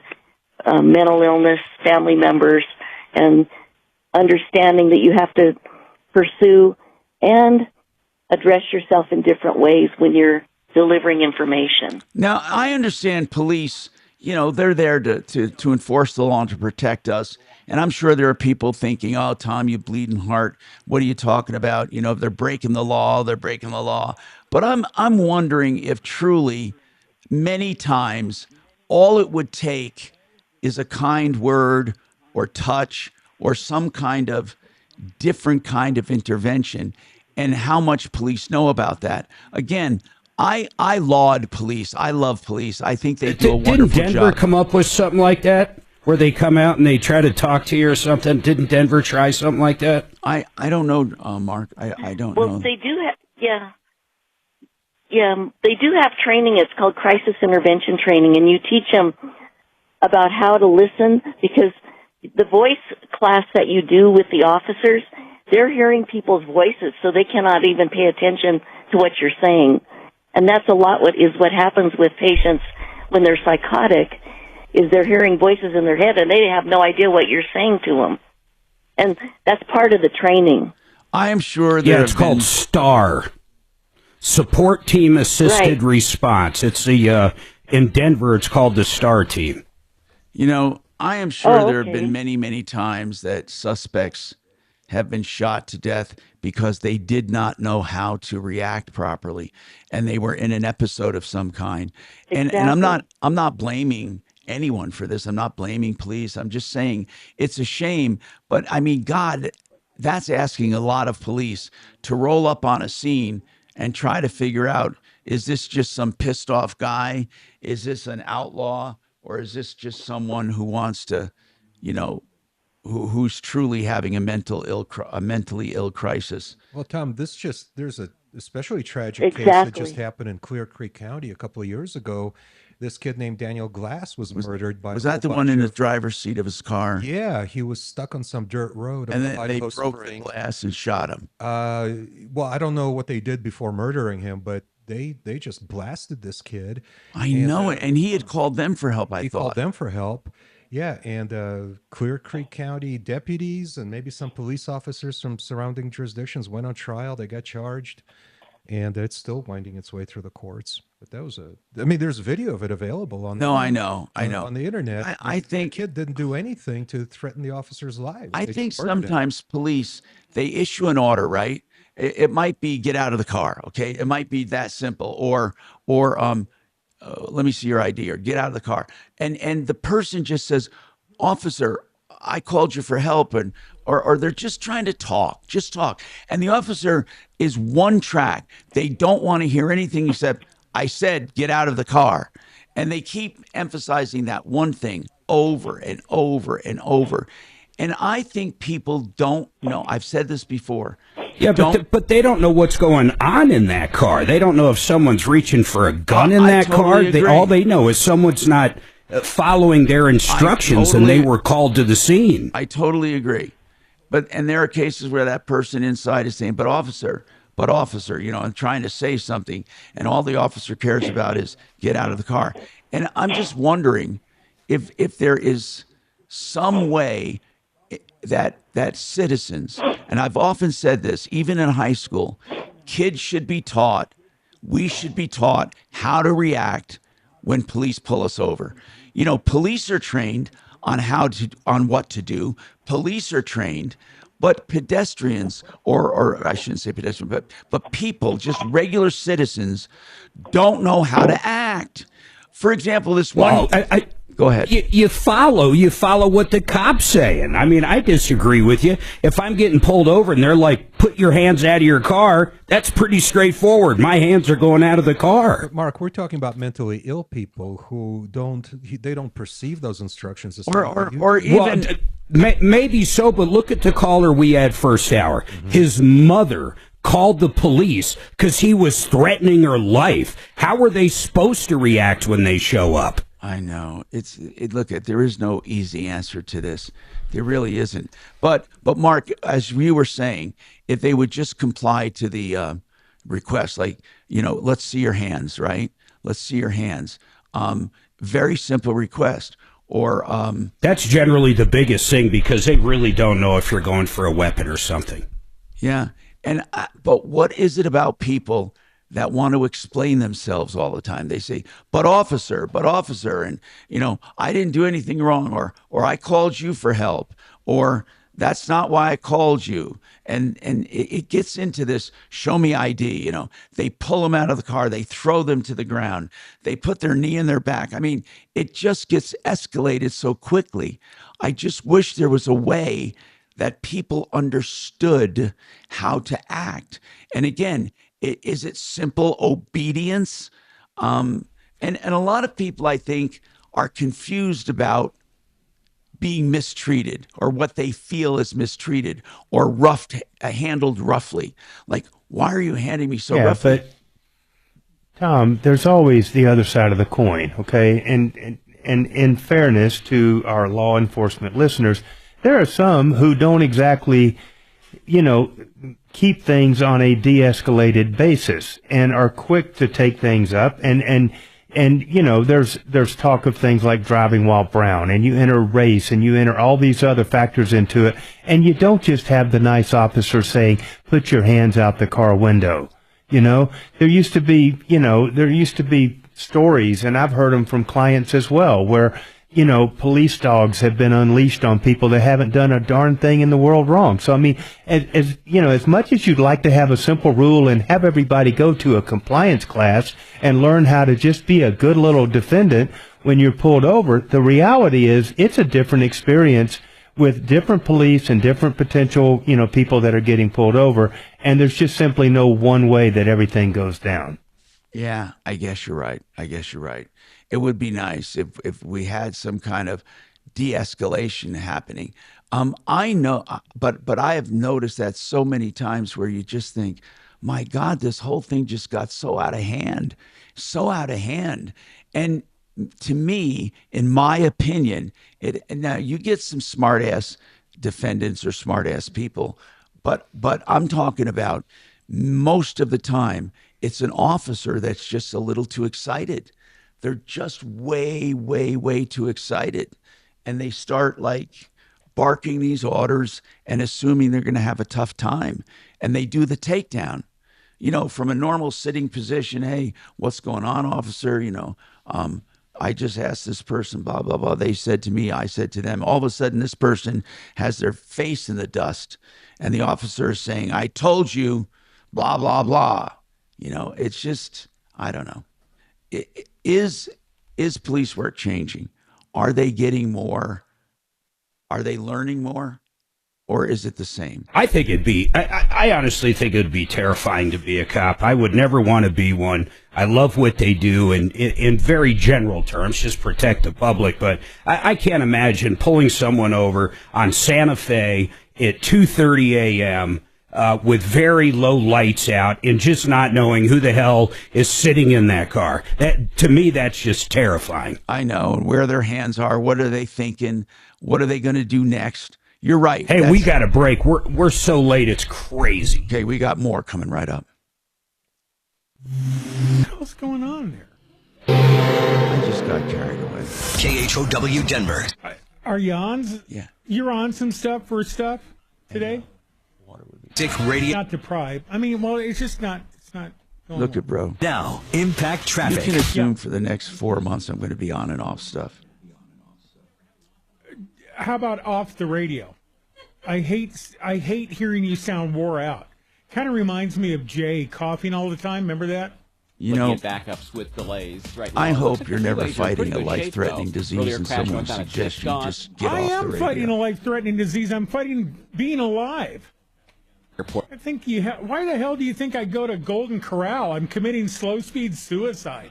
Jesus Christ. Night host of the Taking a Walk podcast. Step with us into the... But I digress. 10:08 from Filler? Yeah, Filler. Law? Filler. Law?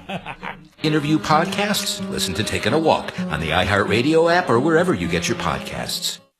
One thing that I find when I consult people about their investments is they have no clue what people are doing with their money. They just trust them. And there has to be trust. But do you know what's doing with your money? If you have a financial advisor, ask one question. Do they put you in products that are best for you, not for them? Are you in a fixed product, or are you in something that can get you growth and safety. If you want a free look at your investment portfolio with an honest-to-God opinion as to what you should be doing, I want you to consult me and my company, Wave 8 Wealth Management. I promise you, my money is 100% invested in this company and will be alongside yours.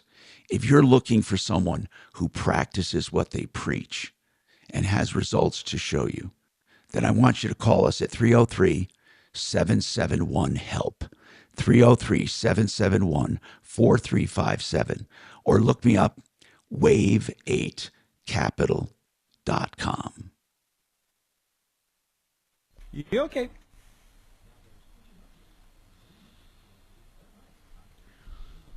Four minutes. 4 minutes. Thank you, man. Which I think is accurate. Time for a cocktail. My throat's starting to fail, so I'm getting water. Oh, okay.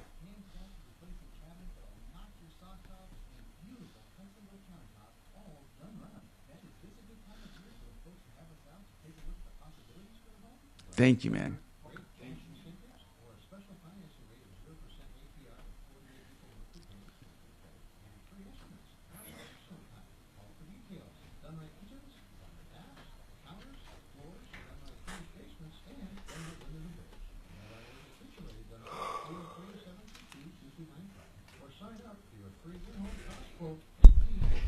Did you get in last night, Mark? Yeah, like 1 o'clock, 1 p.m. That's not bad. Or maybe 2, whatever it was. Yeah, that would be the worst, John. Getting traded to the Rockies. That would be a punishment. What did I do? All these hard years of hard work, you know. Only 9 wins. Yeah. Pretty. 9-50. I think we're at right 9-47. That sounds like the age range on an Epstein flight. They have the worst record through 59 games of any major league team ever since 1901. To him without black people. Let's not forget about or without having to be aware. That's What me. are you playing? I was just playing a drop I wanted to hear. Backwards and G's. Good shit. Sounded like my innermost thoughts. What the hell are you doing? It's the amateur hour. That is crazy. 9-47. What's 9-47? You almost just want to hop on FanDuel and just literally bet the farm against them. The age difference between Belichick and his girlfriend. Oh my God, that may not be far off. Is that really going on? Fiance now? What going she on? Would have been about 9 when he was 50. She would have been 7. Right? Because he's 73 and she's 27. Am I doing the math? Who, Belichick? Yeah, and it's old lady. It's the speaker I don't and the think he Lucy. calls The her old Lucy, lady. whatever version you have, has more delay than a Comrex for obvious reasons. Hold on, Hey, don't be talking bad about we're Lucy. hearing a speaker in Tom's He's 73, lavish basement. and she is 24. So there's already a big 49 year age. age All difference. the money and stuff. I want a young one. So when he was, What? that's crazy. What's the deal? It's 20. It's the 49 year age difference. But who's counting? So she was 1 when he was 50. Hey, that's amazing. Have you ever seen that Saturday Night Live bit, Meet Your Next Wife? He was 1. Have you seen that? That is brilliant. Her mother wasn't alive when he was 10. I remember that. I've seen it. Her grandmother is most likely younger than him. Most of them were like 11, though, right? In that skit, or Well, there was a like teenage girl that came out, and she was the next one. Then the next one was like a 9-year-old or something. Right. And then the next one was an older woman. He said, "Oh, okay, yeah, but her daughter's going to have a daughter that you get." It's like, holy crap! It was awful. So well written. Her so mother well is acted. 61. So Whose mom's mother? younger. what's mom look like? Belichick's girlfriend's mom. Pretty hot. Hot. actually live in the villages? Yeah. Great. Moms in the villages. What do you have against the villages? Hey, they got Nothing some, wrong with that. They rock I and wanna roll go up in play. them there hills. You're up. Hi, Tom Martino here. 303-713-TALK, 713-8255. Fix it 24/7, free second opinions. Remember this, if you're told you need a replacement of any major component, water heater, furnace, air, they do free second opinions, and they're doing a great job, along with their $39 extreme clean if you want it. FixMyHome.com, book now. FixMyHome.com, book now. All right, John Fuller's in the studio with us, and we have a question about a dash cam, John. John, with a dash cam, do you leave it running all the time, and how do you submit it as evidence? So most of them are set up to run all the time. I mean, they turn off when the car is off, and they turn back on when you start it back up. And then some are even, motion activated or sound activated, so that if you got hit like in a parking lot or something, it would instantly turn on and record that event. And then some of them are really cool. The ones that I've messed with, they sense a crash, and then they save a clip of so many seconds before and then, so long after the event. And then it's just like a movie that you would, download from your cell phone, if you recorded a video or something. It's just a clip that you download, and they have little SD cards, and you take them out, slap them right in your computer, and you're good to go. Now, They're hold date on, stamped, time stamped, everything. I got behind. I want to take this break and come back and talk about how do you actually use them right after this. Awesome. Now, Impact Traffic. This report is sponsored by Taking a Walk Podcast. Yeah, we're having off and on closures on I-70, bottom of Floyd Hill for westbounders on I-70 and coming out of Idaho Springs east on I-70. It's all rock scaling. Currently, it is open, but we are looking at backups with delays right now. It looks like the freeways are in pretty good shape, though. Earlier crash northbound at 6 gone. A little slowing there coming into downtown as well as 270 and even a little bit of traffic out of the airport on Pena, but not really in a delay mode, just a little bit of company out there to contend with. With traffic, I'm Jonathan Steele. I'm Buzz Knight, host of the Taking a Walk podcast. Step with us into the world of music. I bring you up-close conversations with new and legendary musicians. For one of the best music interview podcasts, listen to Taking a Walk on the iHeartRadio app or wherever you get your podcasts. TheArtOfGranite.com really means the art of countertops. They do granite and natural stone and man-made material, and they do it all. They'll give you a quote on the phone for all of them, too.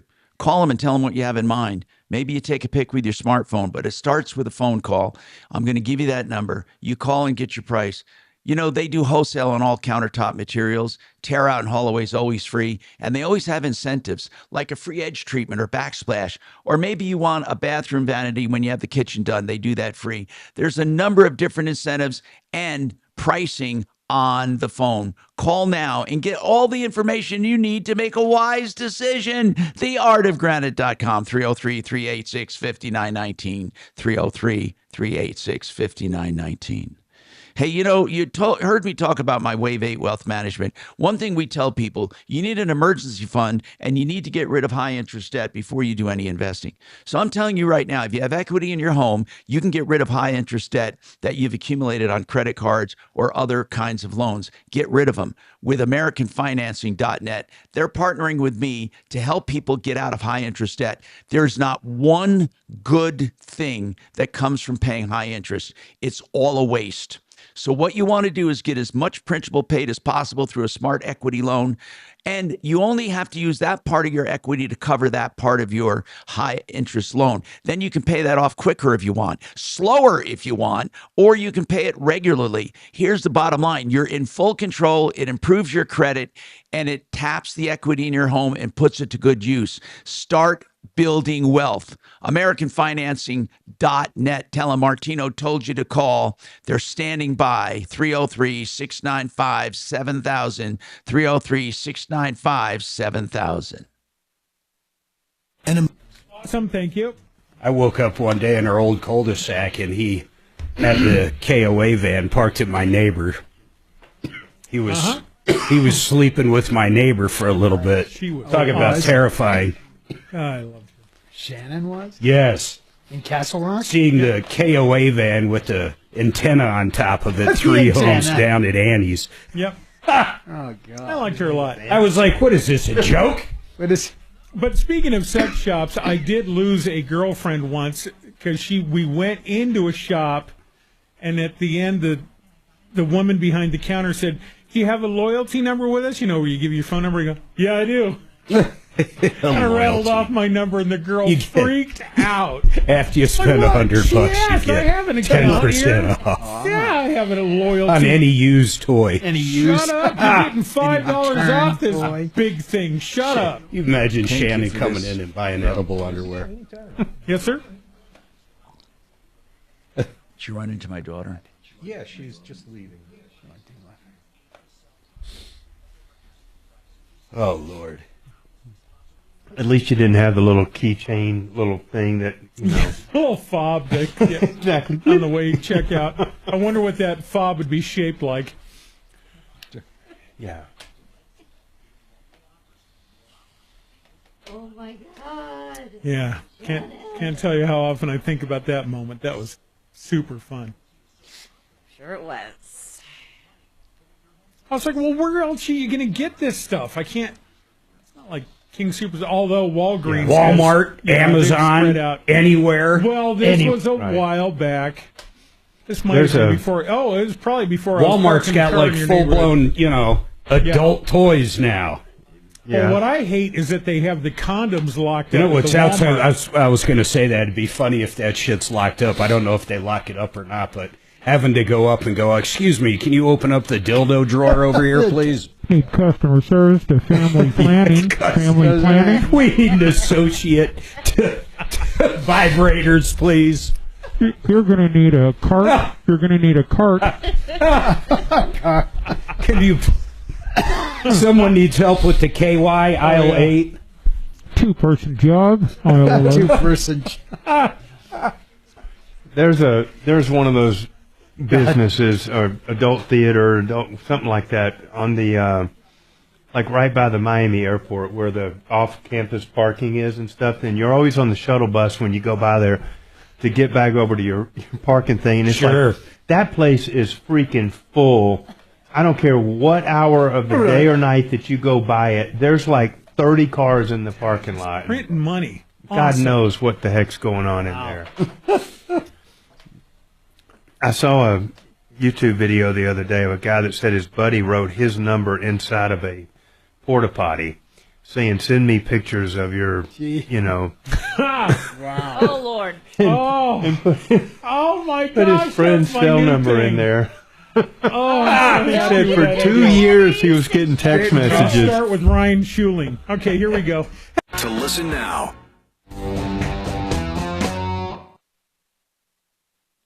Hi, Tom Martino, 303-713-TALK, 713-8255. What's on your mind and how can we help you? We've been talking about personal injury and talking about these dash cams. So how does dash cam become a dash cam? How does it become a file to a piece of evidence? John Fuller.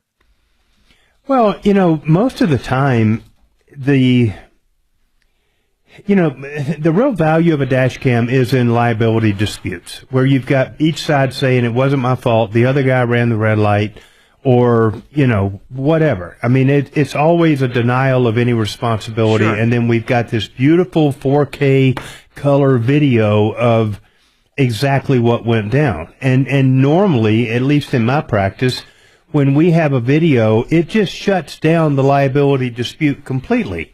And we share it with the other side, and all of a sudden they're like, yeah, we accept liability. And that's the end of that. And so for me, I've never actually had to take one to court where we have this video and they're still going to deny it all the way to the point of going to trial.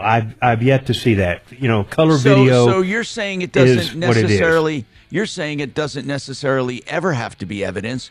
It's used before it becomes evidence. And do you like freely email it to them?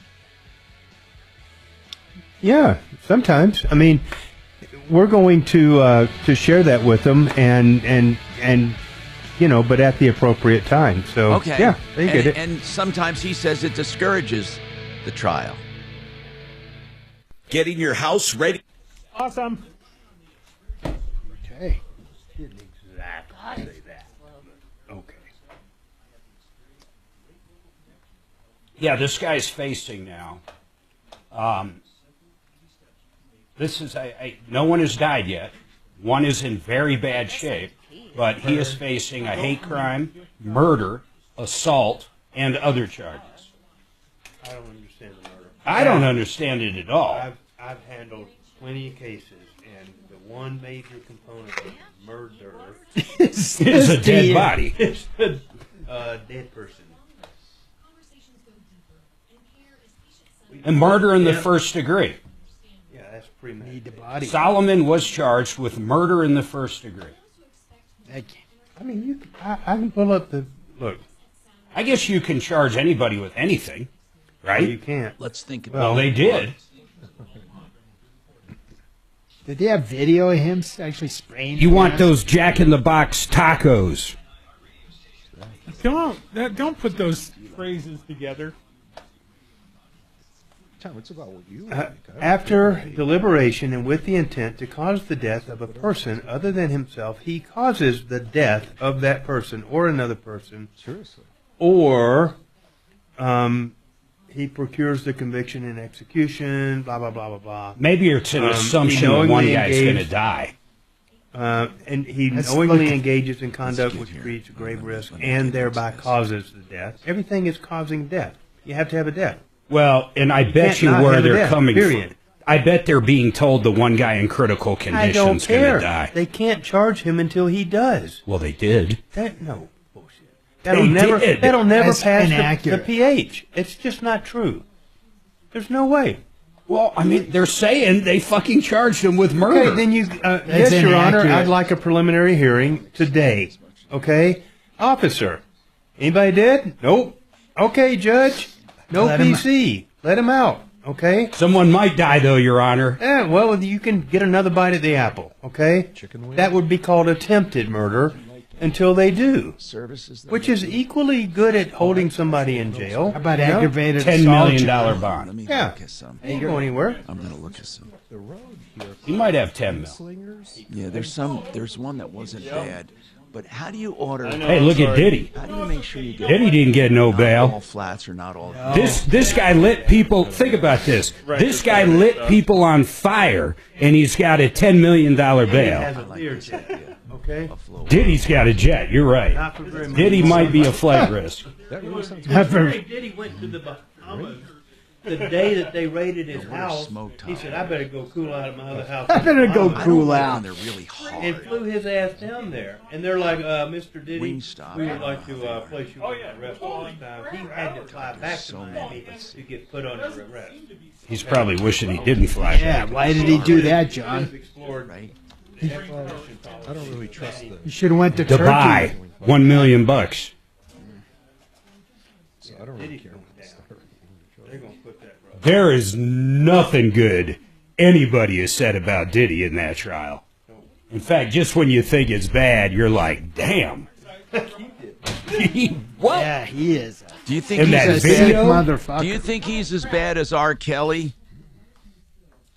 Yeah, I think he's worse than R. Kelly. Yeah. So how do you get it without crust on it?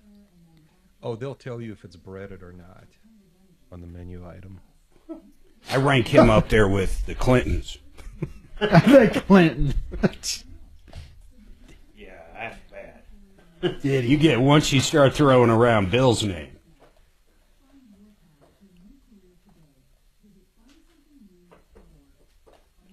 Bill Clinton said he didn't think Biden had any cognitive defects. Yeah, I can't go number 2 No, of anymore. course not.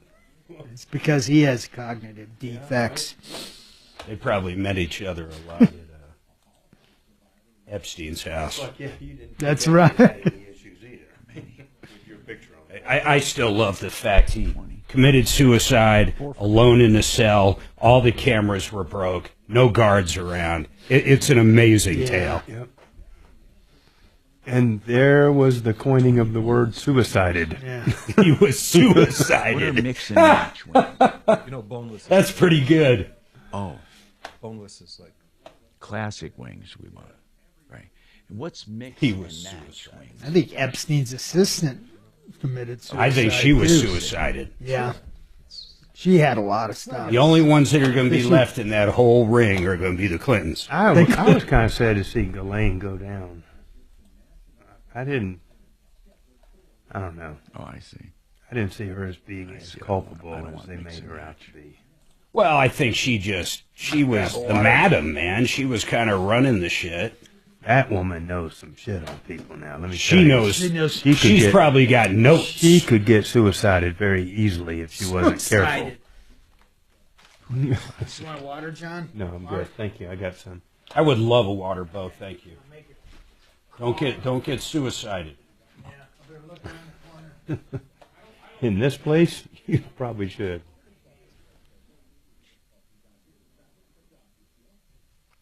More office space is being removed than added for the first time in 25 years. Well, that didn't take us. Where's it getting removed to? That's a good point. I don't know. Yeah, where is it? Where are they taking it? Yeah, what does that mean? It just finally gets abandoned? I don't know. Denver takes it over and makes a homeless shelter out of There's it? I'll tell you, there's shit empty in Denver I didn't realize. Like entire buildings, like selling for like nothing. Yep. I know it. Good time for you to roll down there and take over. Want to go buy? It'd be worth the property taxes. 430,000 square feet of office space with no tenants. 0 tenants and a big ass bill for property taxes. Yeah, but you can go fight the tax assessment, right? If it's empty and you can't, you would think you could. No, of course not. Your Honor, I'd like to argue they're valueless, literally. Nada. In fact, I want my money back. What kind of side do you want? Oh, I don't need a side. Thank you. A lot of it's been Let's just turned go into for the apartments. gusto. That's actually smart. You know how much it would cost to convert, though, an office building into an apartment? I mean, you want a soft more drink? than you would think, because they Bathrooms. generally have to do bathrooms and fire suppression equipment and Electric. stuff. I mean, yeah, it's totally huge. Thank you for reminding me about this. We were looking at just, not we, but I know some people that were looking at changing an old hotel over to residential. That'd be a little easier. Even that was going to be a nightmare on the plumbing department and everything else. Yeah. You know? well, you start thinking, too, if you got to break up utilities. With Dan Kaplis. Afternoons at 4 on 630 K-How.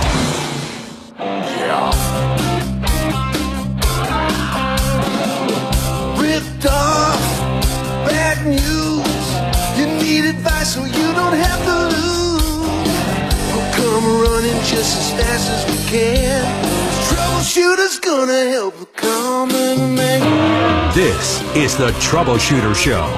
Now, Tom Martino. Hi, Tom Martino here. Welcome to the show. 303-713-TALK, 713-8255, here to help you. And we will do what we can to help you. All you have to do is call. 303-Martino works 24/7, 303-627-8466. And we do get back to you. We got John Fuller with us, a personal injury attorney, but also a consumer advocate extraordinaire, helping Mark and I through the years. And if you have any questions, this is a great day to have them answered. I do have a few text questions coming in, and people asking about injury, about dash cams as well. And one of the things about dash cams that somebody wanted to know is when you use it, the dash cam, does it have to be stamped or any special? How do you know it hasn't been altered when someone presents you with a dash cam? Or even go the next step. Like we hear about these deep fakes. It looks so real, it's crazy. I mean, have you come across anything like that? Good. Yeah, no, I've not seen any don't be coming up with these crazy ideas now, or it'll be out there. I have not seen any fake dash cam videos, but every one that I have seen has a date and time stamp on it, and some of them even have GPS and stuff, so they know exactly where it was being recorded. So that gives you your authentication from a date and time standpoint. You know what's funny about it? We had one guy call up.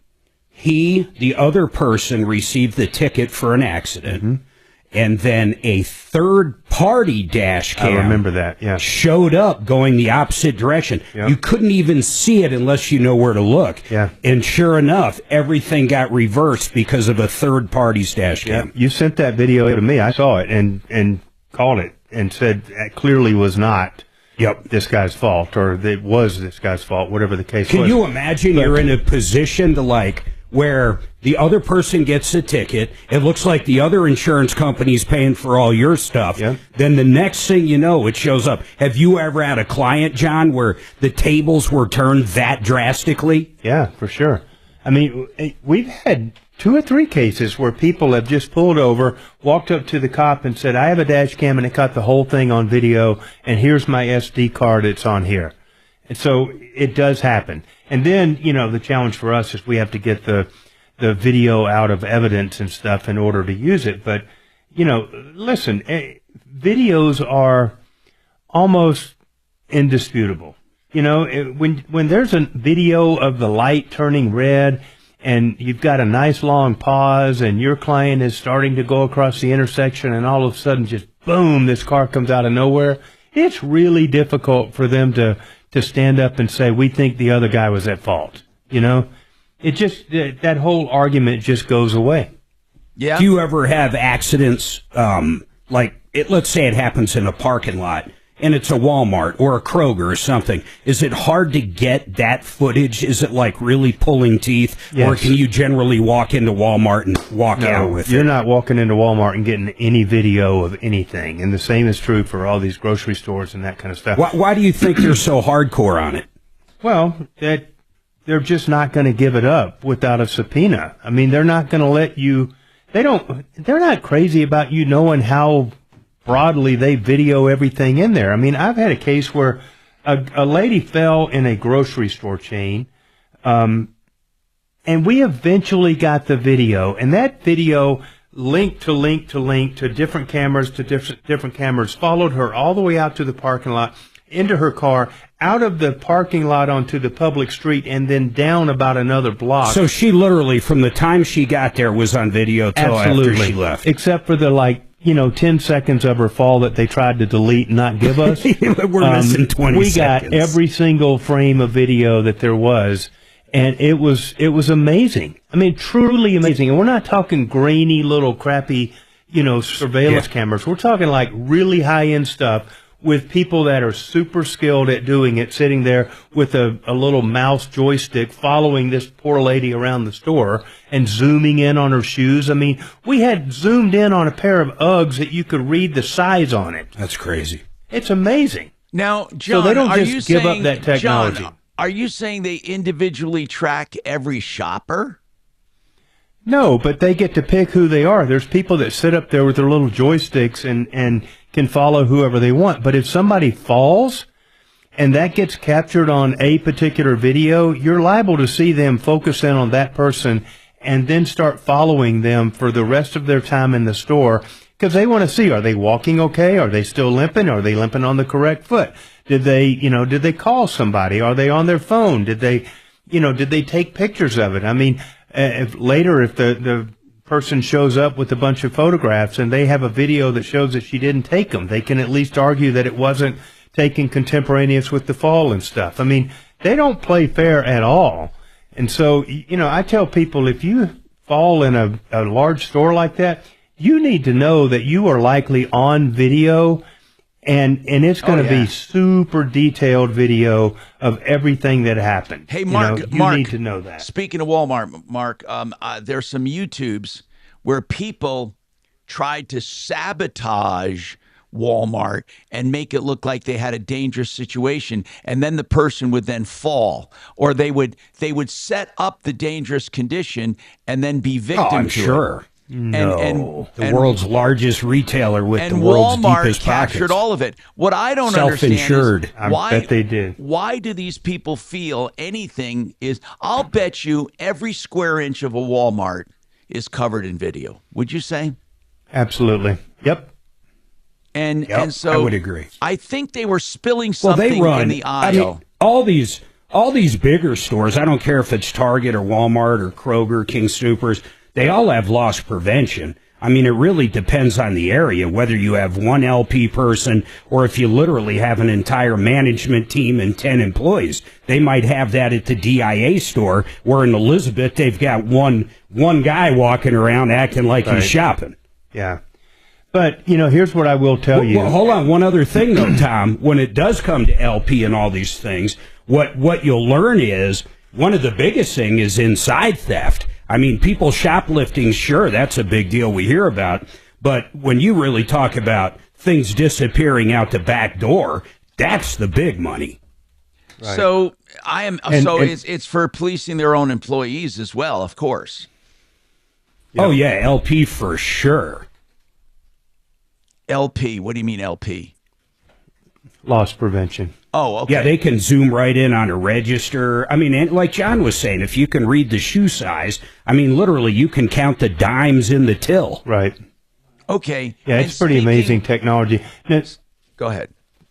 Go ahead. I was going to say, think about that. And one of the things that is challenging for us sometimes is that they don't just keep this video forever. I mean, if they know that you fell, and they might sequester that video and hang on to it and stuff, but by and large, if you think about the average like Walmart or King Soopers or something, just how many square feet that store is and how many cameras it takes to give them broad enough coverage to say that they're really keeping an eye on everything. And then think about how much data that is to store and keep on servers. Right. And they have huge storage, many times off-site and in different locations. But I mean, just the sheer volume of data that they have to deal with to do that is amazing. It's a tremendous investment for them to get those Somebody wants systems. to know this, and it goes to dash cams, store cams, one side or the other, right or wrong.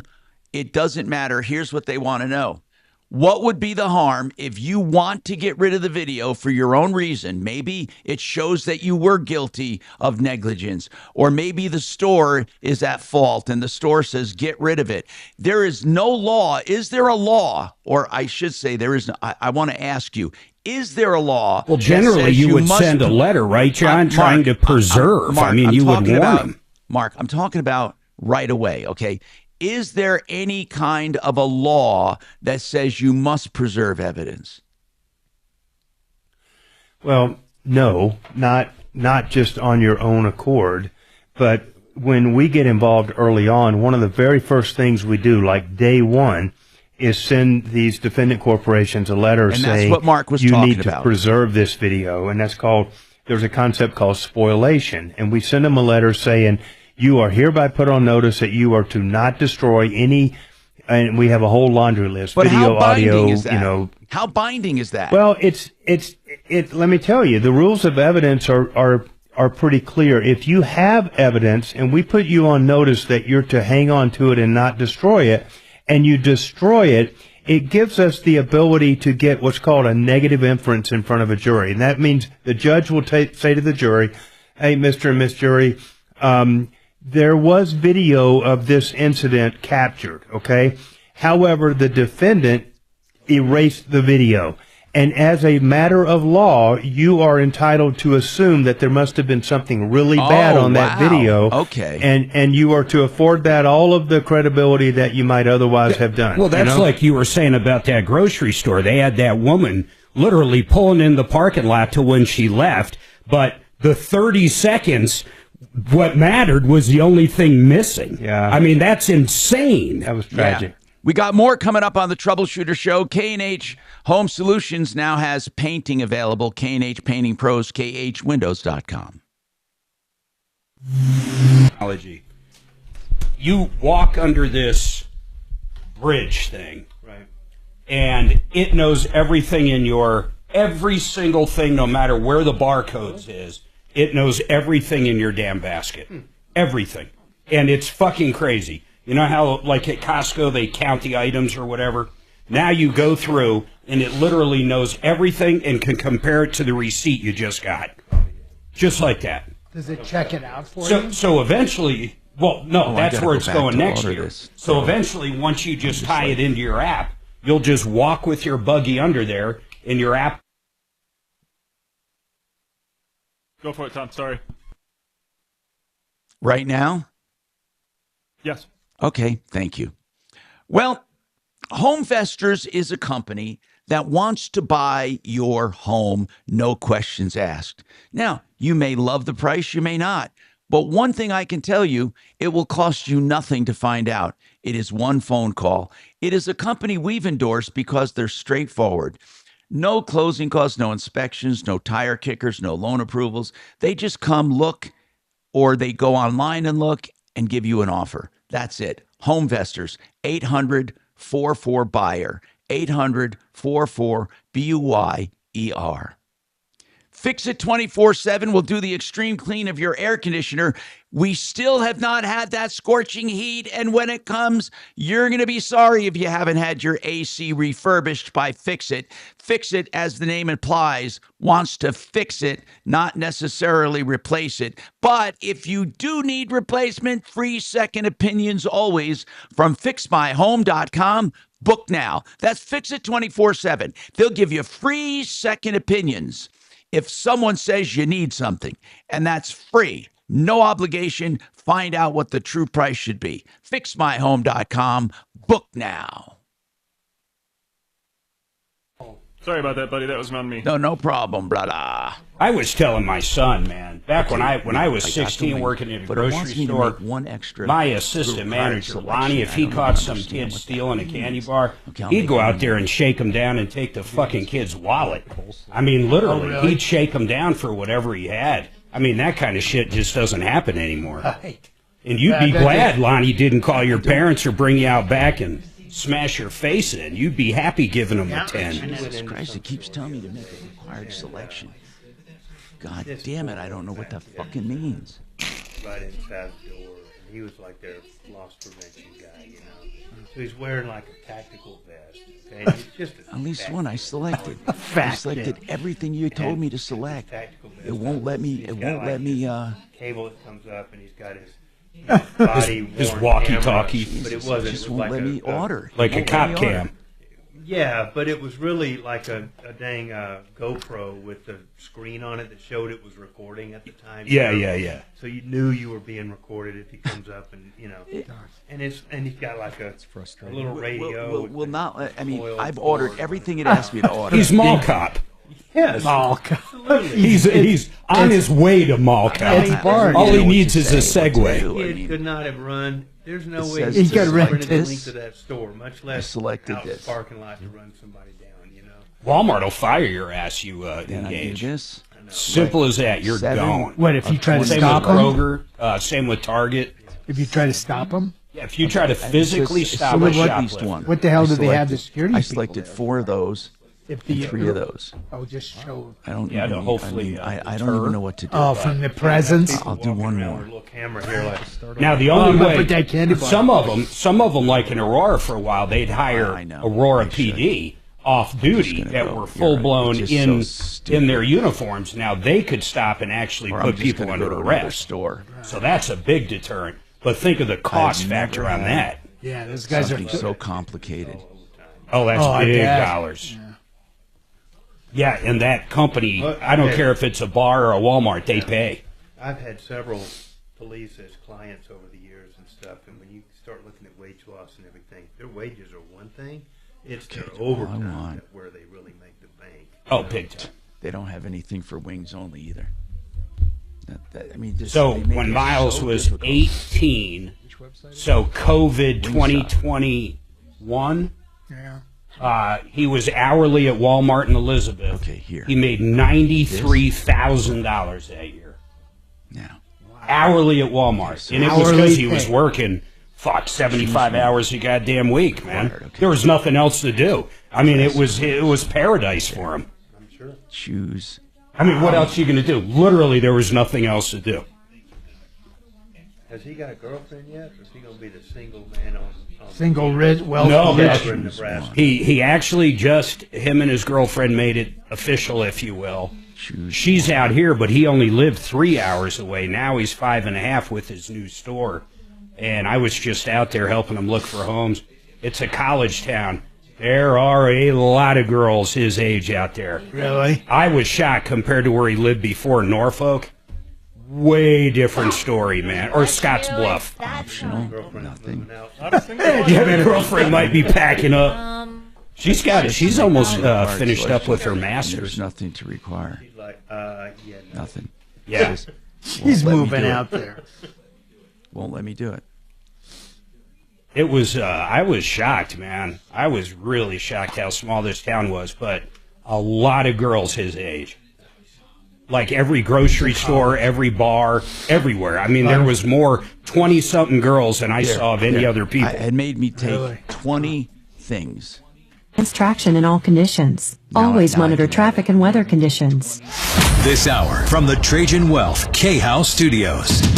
Trajan Wealth, your trusted local fiduciary advisors. TrajanWealth.com. It's okay.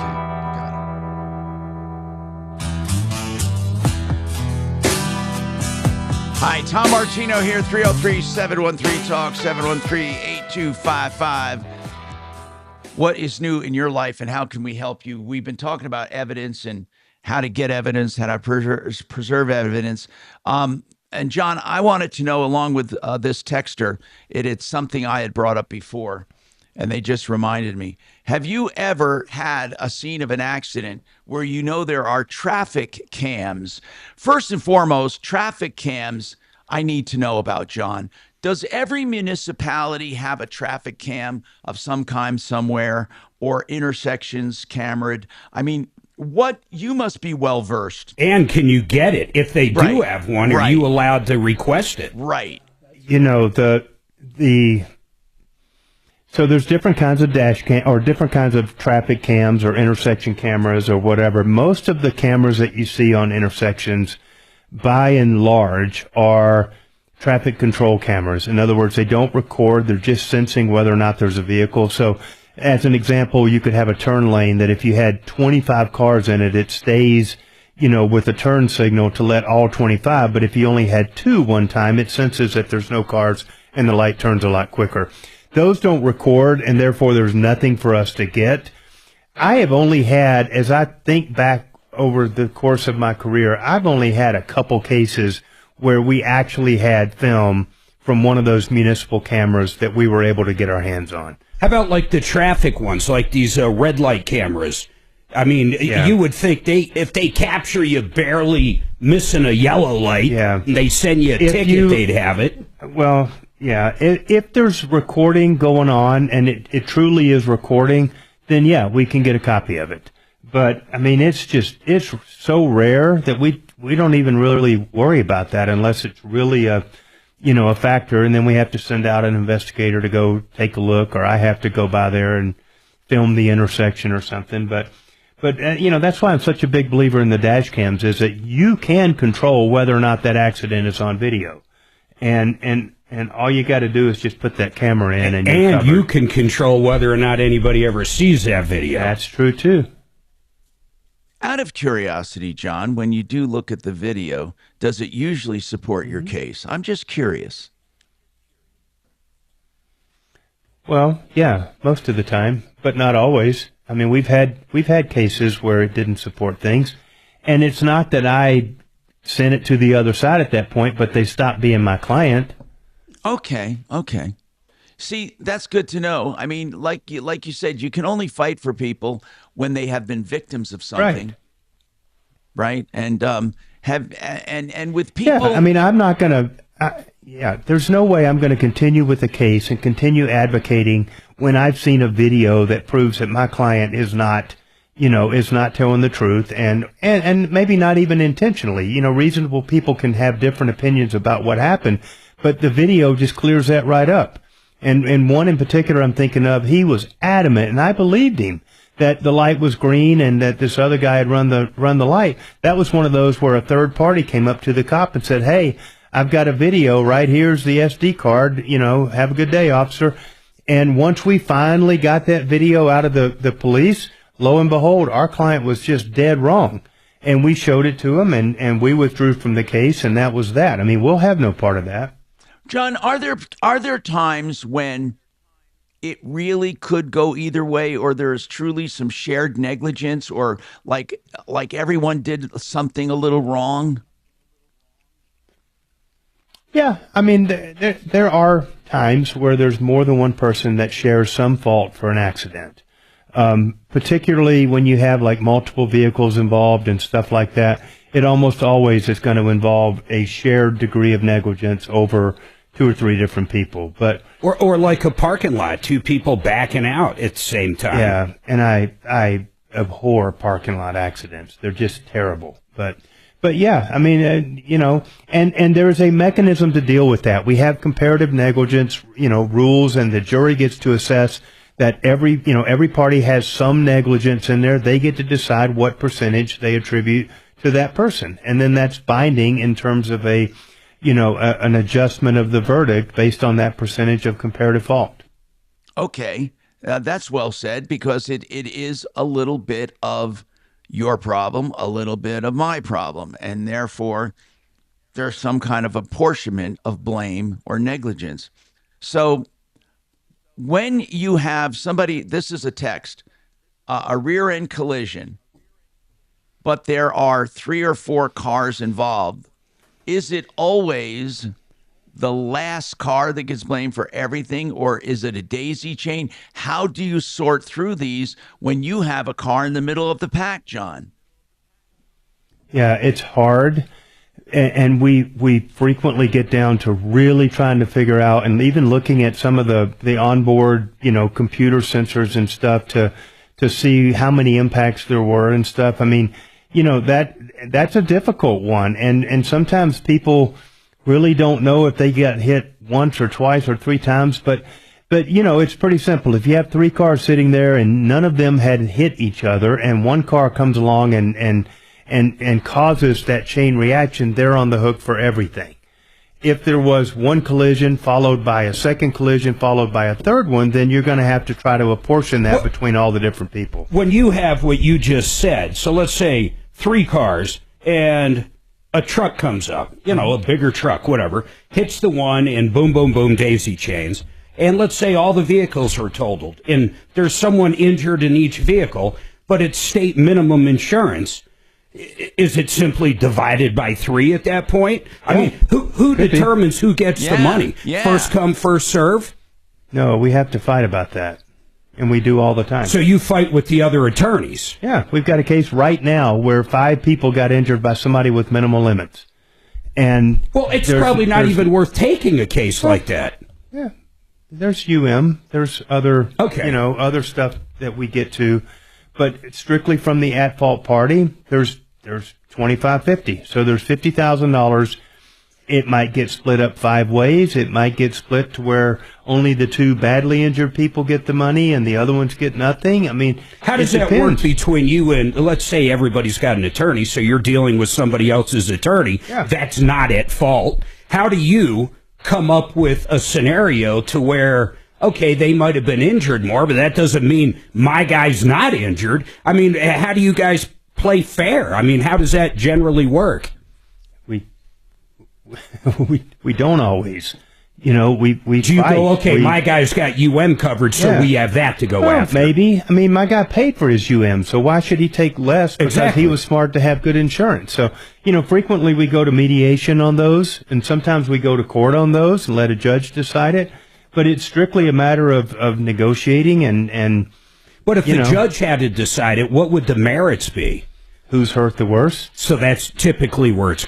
Who's damaged the most? Yeah, a lot of times we'll take those, we'll take and proportionately split it up. So if somebody's got 20,000 of meds and somebody has 10 of meds, and, we'll try to come up with these mathematical ways to split the money up so that it proportionally is distributed according to how bad the medicals are. But even that is not a pure science because, is it somebody that had good health insurance and they didn't take the ambulance and they didn't go to the ER, but they went to their PCP, and it turned out, I mean, you know, so maybe their meds are lower, but they're not quite as, but they're still very seriously hurt? Or, you know, is it somebody that's not really hurt that bad that went to the ER 5 times and went to Sky Ridge and had 6 CAT scans done, and they've got 100,000 of meds, but not a single broken bone? You know, does that person deserve more? I would say no, but it's hard stuff. And if you're the guy that's not represented, you're gonna probably come out last in that negotiation. So okay, we have more coming up on the Troubleshooter Show.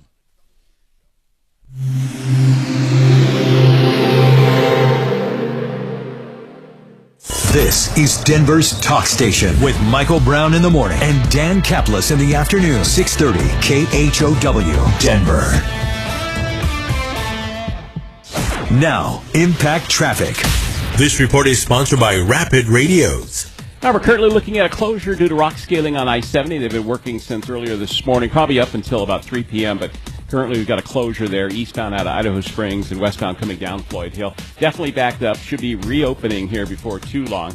And right now, I-70 eastbound from Havana, heading out to Peña's, running a little slow. 270, a little crowded out of Commerce City, west up to Vasquez. And I-70 from Colorado over to Brighton, a little on the slow side. No major difficulties, no crashes. With traffic, I'm Jonathan Steele.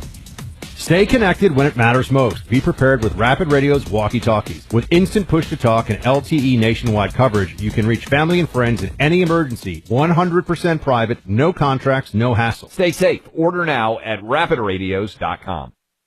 Companies wish that they could have the heritage of Gravina's. Gravina's at 950 West Evans. Yeah, that's where Larry took up after learning from his dad. And now Nick is working with Larry. It is a 3-generation thing, and you will love the way they do business. Gravina Windows.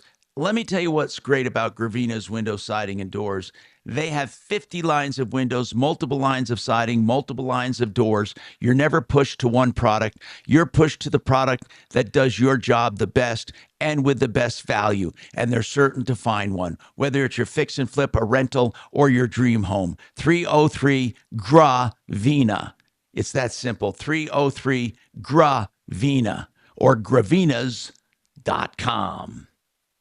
American Financing. Now, I've heard of these people, and I've realized that they have what we need to get people out of debt and to get people back on track. They're the only ones doing these smart equity loans the smart way, and that is they take your high credit card debt, only the debt where they can do you a great service by reducing that interest and getting more of the principal paid faster.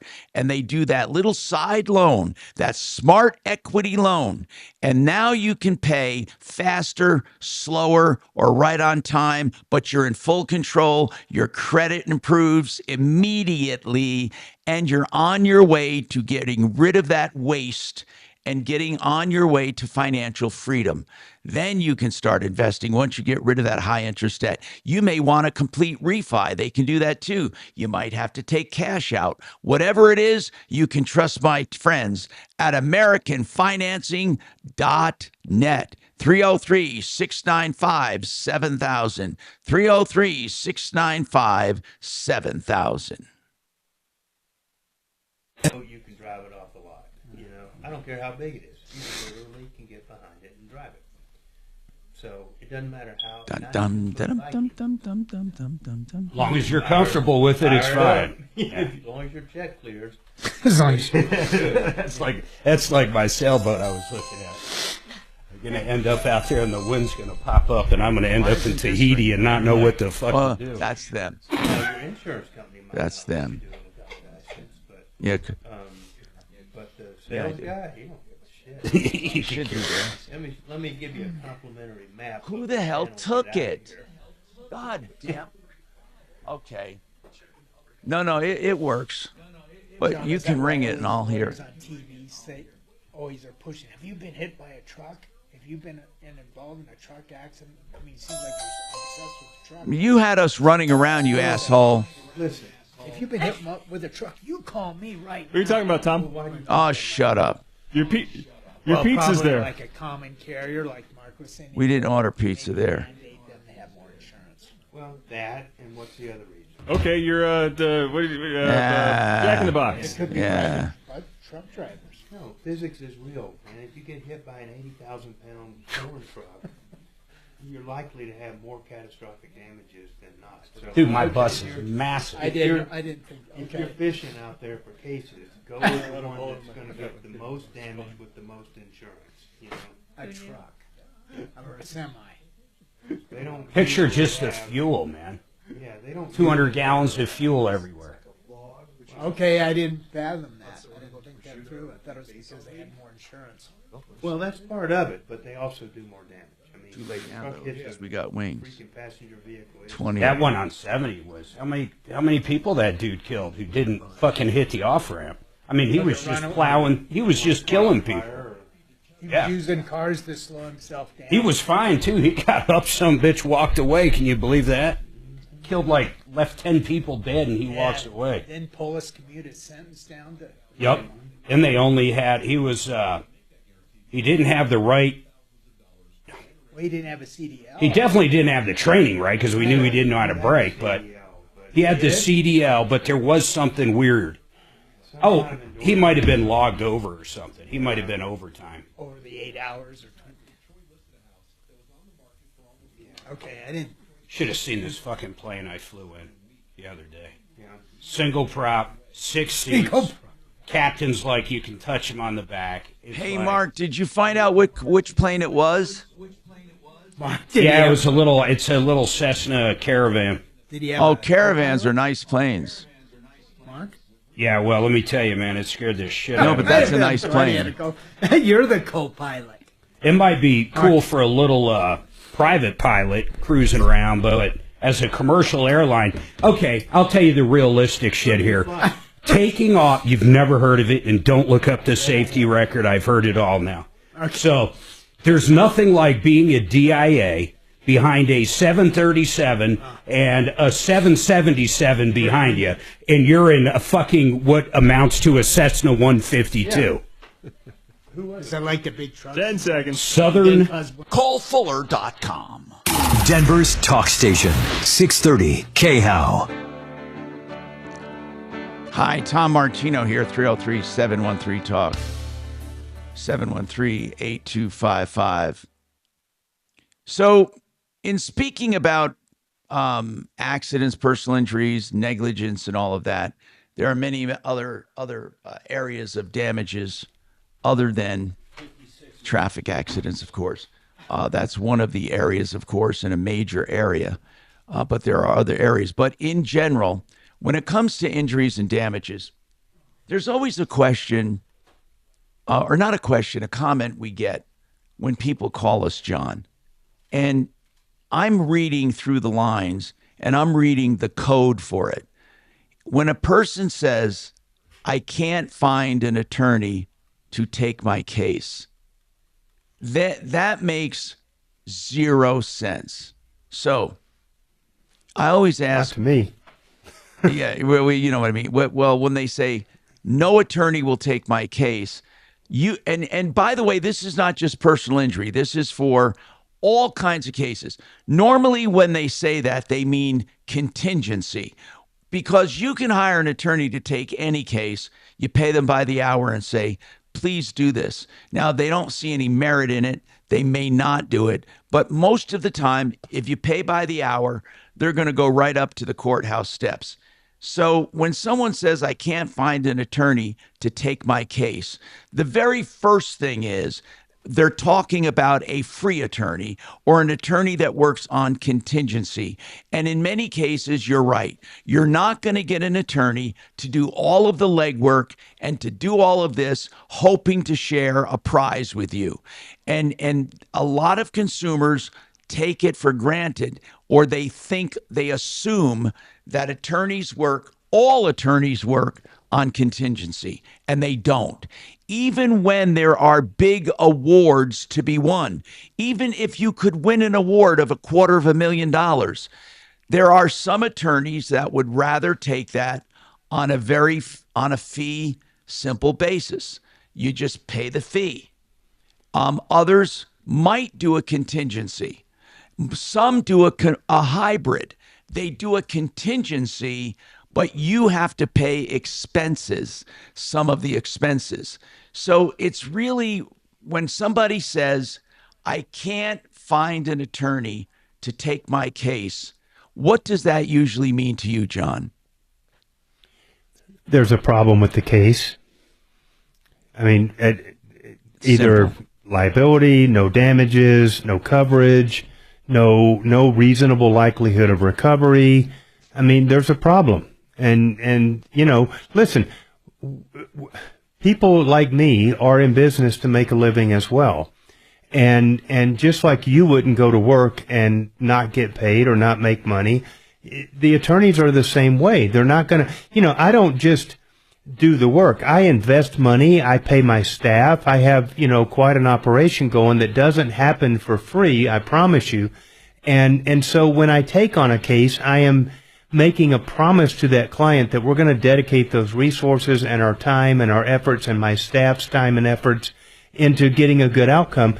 I can't do that if there's no merit or no potential of recovery. It's just that simple.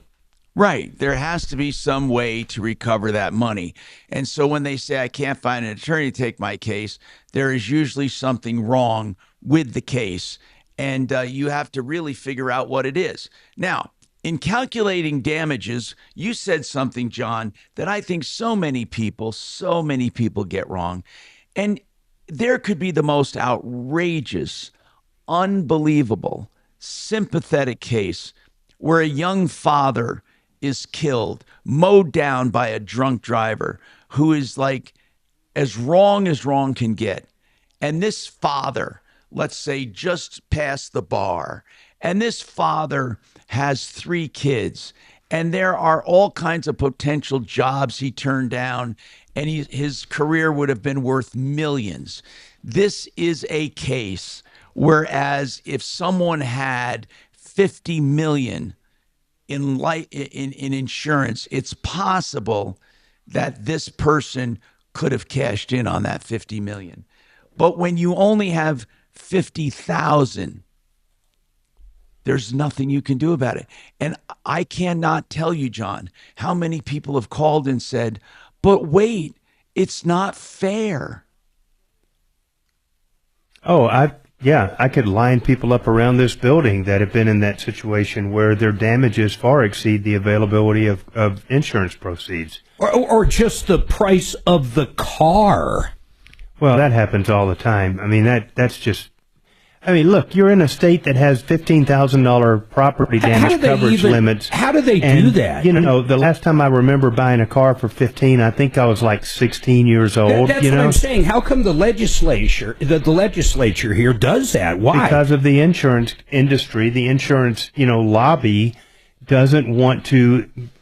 They don't want the legislature to force them to charge more to give greater coverage because the rates are going to go that much further up and people aren't going to have any coverage. Well, it's a lot of times it's like you don't have any coverage, though. Yeah.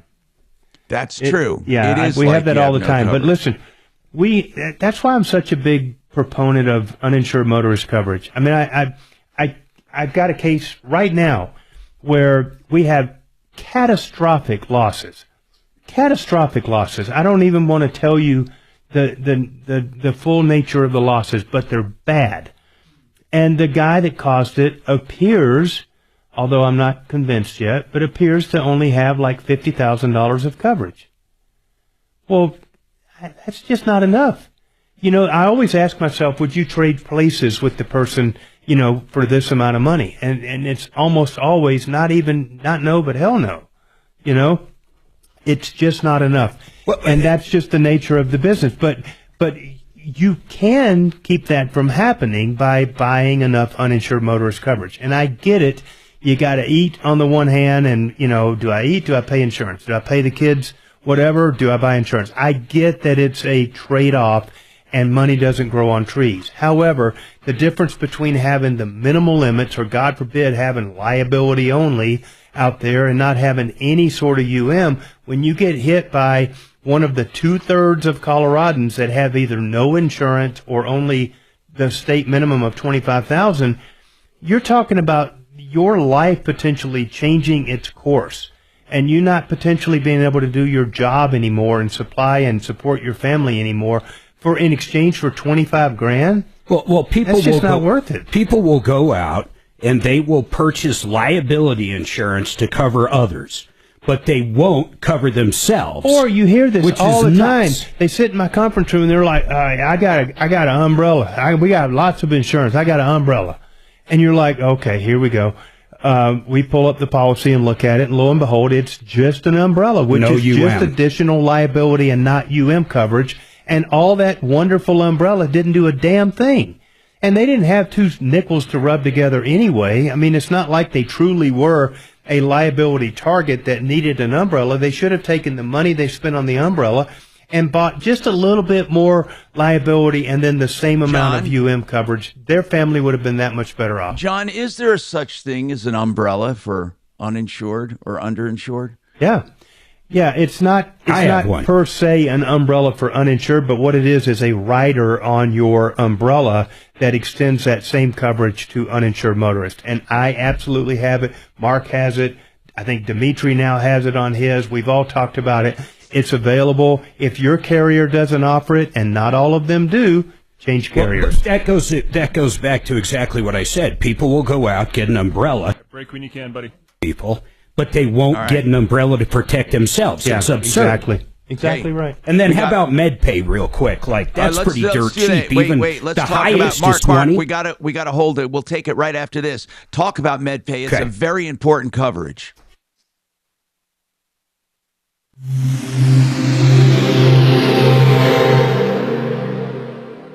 Now, Impact Traffic. This report is sponsored by Rapid Radios. Pretty easy driving throughout the Denver Metro as we start our Monday afternoon commute. I-25 north and southbound showing highway speeds through town as well as up north into the Fort Collins area. Down south to Colorado Springs. Back to town, I-70 east and westbound to and from DIA. No complaints are showing intended speed. South of there, I-225 north and southbound flowing free through Aurora and the Tech Center. And on the north end, easy driving to Commerce City on I-270. With traffic, I'm Mark Swan. Stay connected and stay productive with Rapid Radios. Business owners trust Rapid Radios for instant, reliable team communication with nationwide LTE coverage, push-to-talk convenience, and room for up to 200 units on one feed. Keeping connected has never been easier. Order now at rapidradios.com. FixMyHome.com is offering an extreme clean of your AC for just $39 if you've never had it done. It's the most incredible service because it refurbishes your AC. They take it apart to the extent they can and clean each and every component. Give them a call or go online and book FixMyHome.com. Book now. And if ever you're told you need to replace that AC, you can get a free second opinion only from Fix It 24/7. Happy to put their money where their mouth is. FixMyHome.com. Book now. Red Rocks Roof and Solar is there for you when it comes to solar. A lot of people have written solar off thinking it's not viable. It is very viable. Electric bills are going sky high. And solar, you can lock in your bills. You can get a commercial system paid 100% by the government and actually make a positive cash flow selling back to the grid. Or you can get a residential system that has a residential farm on it that can make you money. Whatever it is, whether a simple system or a farm or a commercial operation, you need the services of Red Rocks RS.com. 303-704-2449. Vestera Turnkey is a system to make you a landlord without the conventional risks and hassles. They identify markets where there are hot properties to buy with upside potential for equity and great rents. They babysit you through the entire process, from buying the property, having it managed, taking your daily phone calls, and helping you sell for maximum returns. Find out more. MyBiggestReturn.com. MyBiggestReturn.com. That's Vestera Turnkey. 303-888-3788. Which car accident? When I was telling you that car bicycle accident. Okay. No, I've never heard of them. The noose is tightening. Was it a company vehicle or a customer vehicle? He's the owner of that. In his own little jacked up 24 pickup.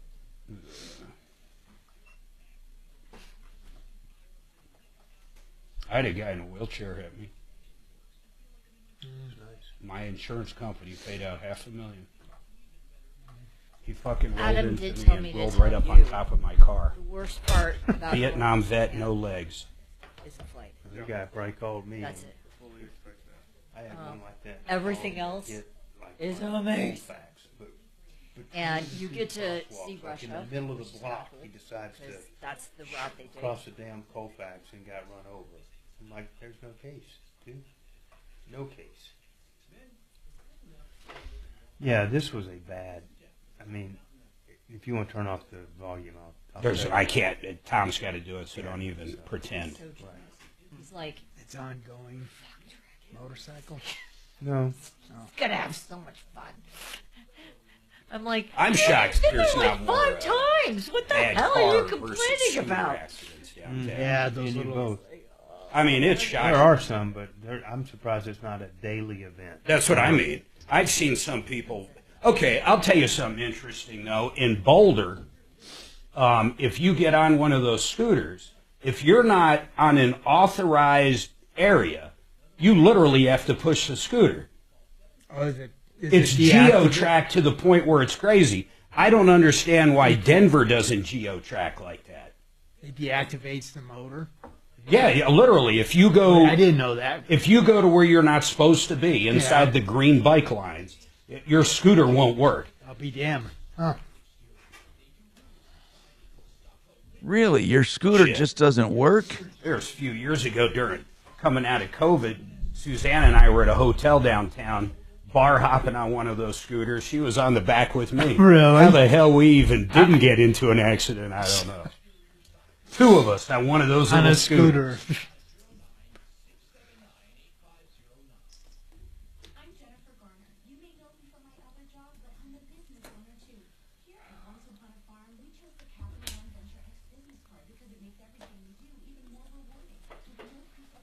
There's my boy.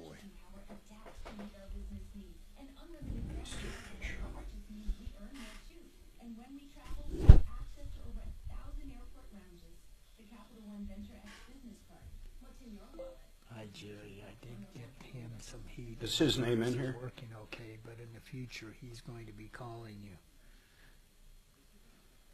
That's not his last name. Yes, sir. I think it is, actually. Okay. Weirdly enough, he looks familiar, but I don't think I know him. Let me tell you, man, a lot of those guys look the same. Yeah. No, seriously. I can't believe that you can order just flats. Right? Yeah. Trust me, I employed 50 of them. Oh, but it's just like I enjoy the other ones just as much. I just feel like I have a lot more value. Yeah. I get a lot Dan Caplis. And Caplis, he keeps fighting the good fight. On Denver's talk station. The station I keep it on. 630 KHOW. Hey, Tom Martino here. We got John Fuller with us. Fuller Law, talking about personal injury, but we'll take any and all calls on any and all problems. Mark left off talking about med pay and how important it is. We're talking about how underinsured and uninsured motorists is very important, because if other people don't have the liability you need, and 85% of the time they don't, 85% of the time they do not have adequate liability to pay your damages. 85% of the time. And you don't carry uninsured or underinsured, you're crazy. Now, let's talk about med pay. Mark, what were you asking? Well, it made me think of something when you just said that. You know what I hate about med pay? It's great coverage. Everybody should have it. It's cheap. But if you do go in, after both accidents I've dealt with, and John was actually our attorney, the hospital wants to grab that med pay money so fast, John. It's like they try to move on that med pay money at the speed of light. And my assumption is the worst place to apply med pay would be at the ER. Is that true or not? Yeah, in my opinion, I agree with you. But unfortunately, it's kind of the early bird gets the worm, and and whoever sends in those bills first generally is who they pay out first. But we have had some changes in legislation that makes them have to bill some health insurance stuff first, and so that's at least moving in the right direction. So. Yeah, so John negotiated our bills down. We'll talk about that more next hour. Good. Yeah, and some of the tricks with MedPay coming up and more on the Troubleshooter Show. Is he going to be all right? No. Catastrophic? Well. Does he own that building from the shop? This side was taken off and then put back on. We call that a degloving injury of the whole side. God bless. And then while he was on the way to the hospital from all this shit, he had a stroke. This probably happens more than people think. Yeah, through clot, from all the trauma and stuff. And then, I mean, he's doing great. He's recovering well, as could be expected. It's going to be a long. Suzanne's uncle, a month ago, has a widowmaker, gets to the hospital in time, calls a neighbor up, gives him the symptoms. Neighbor's like a EMT or something. Hauls his ass up to the hospital. They catch it. He's got 2 99% blockages and one like 70%. So he's in the hospital for 2 or 3 weeks. They cut him loose. He gets home. In the middle of the fucking night, wakes up screaming bloody murder and drops dead. Wow. After being in the hospital? After being in the hospital 2 weeks. 2 weeks. What was it? What was it from? I have no idea. Well, they had to have done something. I don't know. They don't send him home 99% blocked. I'm sure they did at least 2 stents. He probably had other blockages they missed or something. Or maybe the stent failed, now that I think about it. Yeah. Home in the hospital for 2 weeks, gets home the same day, and dies. Yeah. It's unbelievable, isn't it? I just went and got a lung scan done. I've been thinking about getting that full body scan for blockages, a couple grand. How far do you do that shit, though? Because, they got one now for Alzheimer's. They got a blood test, they say. They can tell you, they can check for plaque on the brain through blood. Really? But, okay, so let's come back and say you're prone to it, but you're showing 0 symptoms, but you're prone to it. And let's say you're 30, 40 years old. Okay? So now what? Yeah, what are you going to do about it? There's nothing except you're going to sit back and go, this sucks. Yeah. I mean, really, what is the... I wouldn't want to know. I wouldn't want to know either, because there's not a damn thing you can do about it yet. If there was something they could do as prevention... Maybe it'd be worth it.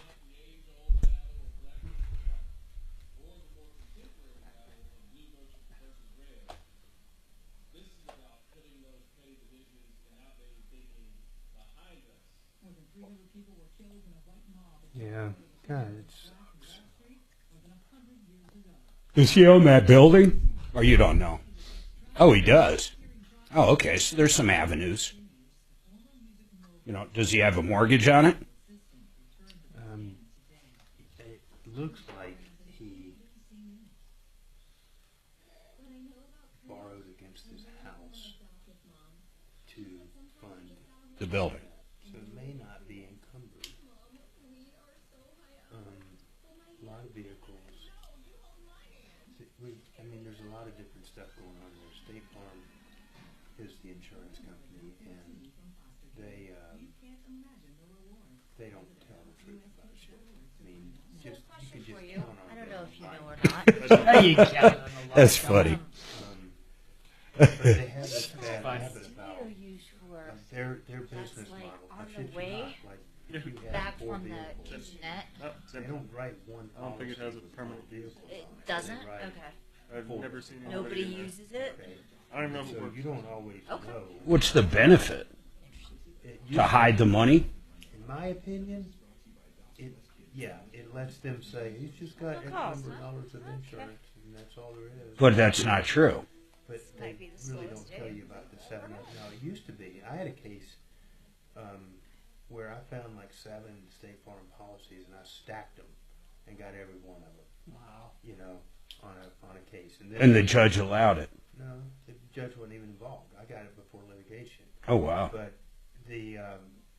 they changed their policy. Now they have anti-stacking language put in their policy because of that. Got it. And so that keeps us from being able to do that. Got but it. The key is this, though. Let's say you have 7 different policies, okay? And you put, you know, a big umbrella on one of them.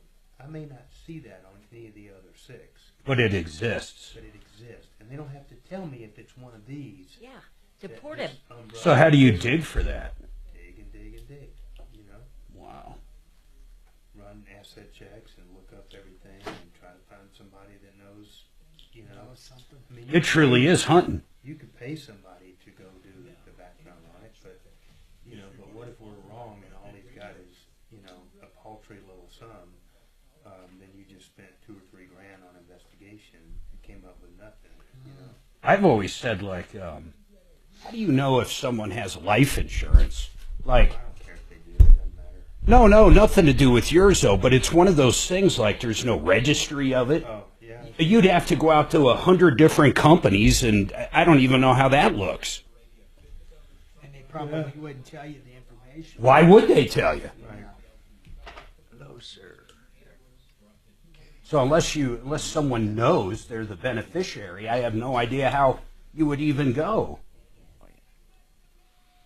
We have a Snap-on Tools has a UCC filing against them for Snap-on credit. That's normal.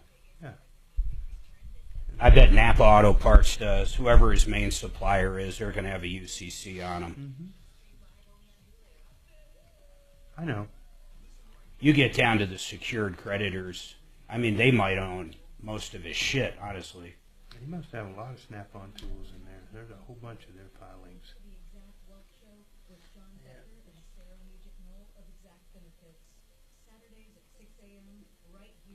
You better hope he doesn't owe the IRS money. I don't see any of those. My daughter came home with stuff, didn't she? No, that's an interesting one. Maybe parts, but that'd be a weird one. Okay. Under the company?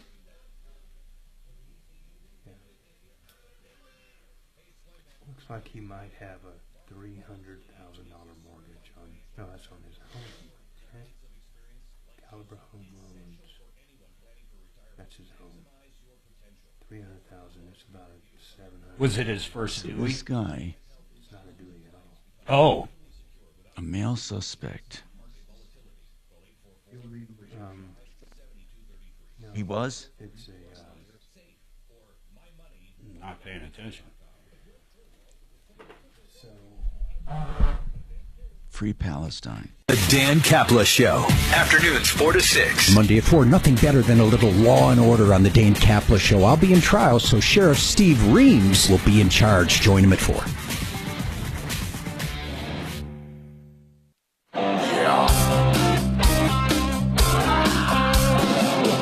Ripped off, bad news. You need advice so you don't have to lose.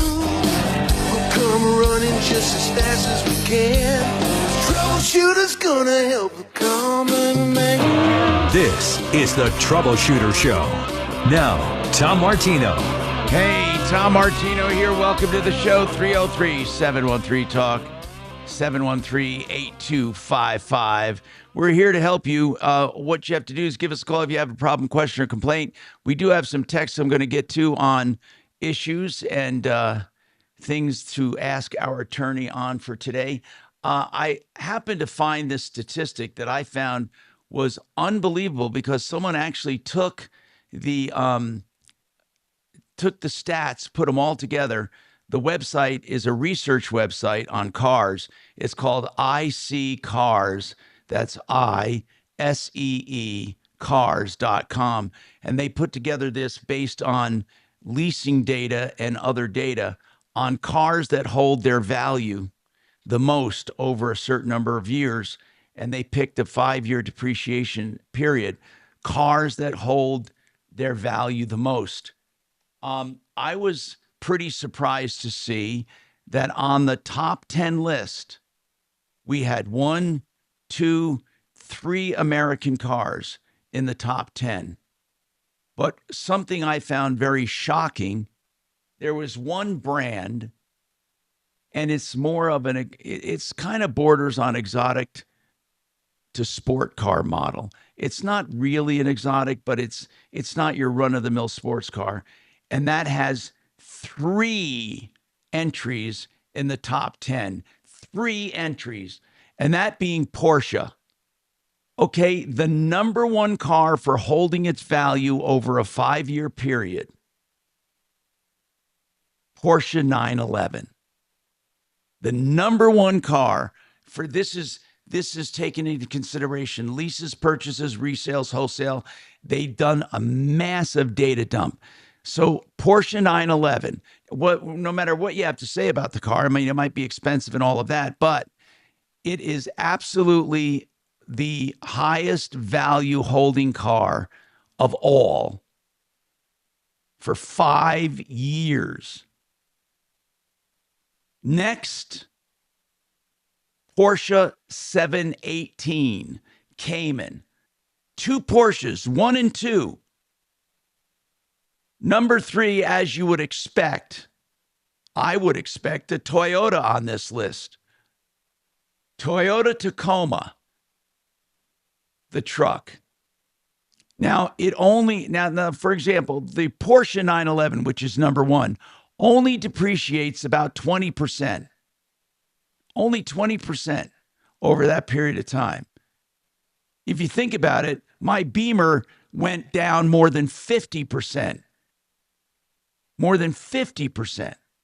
But anyway, the Porsche 911, Porsche 718, then the Toyota Tacoma, that depreciates about 26%. You know what's number 4 on the list? This is pretty amazing to me. The Chevy Corvette holds its value. That's pretty nice to know because it's a nice car to begin with. The Chevy Corvette holds its value, number 4 on the list of the top 10. Number 4, it depreciates about 27%. The Honda Civic, number 5. But think about this. If you would ask someone, what depreciates more, this Chevy Corvette or the Honda Civic? I bet you people would pick the Civic. But anyway, the Civic is right behind the Corvette. And then right behind that, another American car, the Camaro. And all of these, if you think about it, are within a percentage, 2 or 3. Like, for example, from, let's say, the Porsche 718, which is number 2 on the list of 10, to the Camaro, there's only a spread of about 7%. So they're all pretty damn good cars. After the Camaro, the Toyota Tundra holds its value. You know, Deputy D, I wonder how your 4Runner would do in general. I mean, I'm asking you as an owner of the 4Runner, how does it do? You know, I think it does really well. I haven't tried to sell mine. No, but you've probably looked around at them. I have. I mean, I'd love to upgrade to a newer one with a lot less miles, but they trade at such a tiny discount compared to... so they hold their value pretty well? And not only that, but a friend of mine actually bought a Tacoma about, I don't know, 4 years ago, drove it for 3 years, and recently sold it for more than he paid for it. Oh, my God. Mm-hmm. Next, the Ford Mustang. The Ford Mustang is behind the Toyota Tundra. And then number 9, another Porsche. Yeah. I mean, the Porsche has 3 vehicles on the list. 3 vehicles on the top 10. The 718 Boxster. And then the Toyota Corolla. So Toyota kicks butt. And Porsche kicks butt when it comes to depreciation. And then if you wanted to go into the top 20, then you get into the Toyota RAV4, the Toyota 4Runner, which you have. That's number 13 in the top 20. Toyota Corolla. Look how many Toyotas here. Number 14. I mean, you know, Japanese cars in general make a hell of a car. They just took over when it comes to depreciation. they do a really good job. Siom, I believe I'm saying it right. Siom, what's going on with your property? Siom.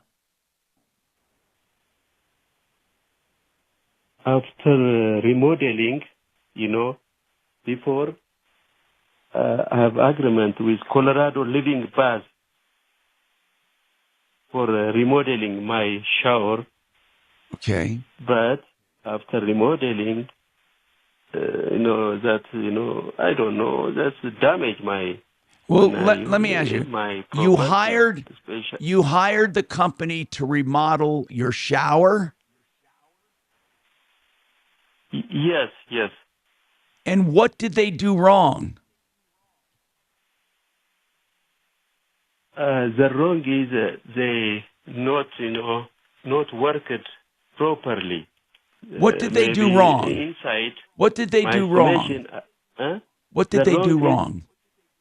After the next day, when I using the shower. Yeah. All my house is by water damage in my ceiling and my wood floor. In addition to my water, dryer and laundry stuff, everything the damage after that. Let me ask you a quick question. How much did this shower remodel cost you? Just the cost is let me check my receipt. Yeah, just roughly. I paid $8,065. Okay. Was it a tub? Was it just a tub to shower conversion? Totally remodeling the shower. The agreement. I have agreement. I have paper for that. Totally. Let me check my receipt. What's the name of the company? Siom, what's the name of the company? Colorado Living Pass Agreement. Colorado Living. Colorado Living? What do they say? Do they say they will fix it? No, they when I talk to them, minor ceiling, they try to fixing, but still my,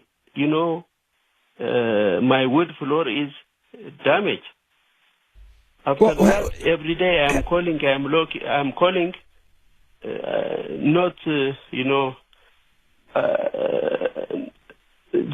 I'm calling, still my wood floor is, damaged. Will are they willing to fix it for you? Will they fix the floor for you?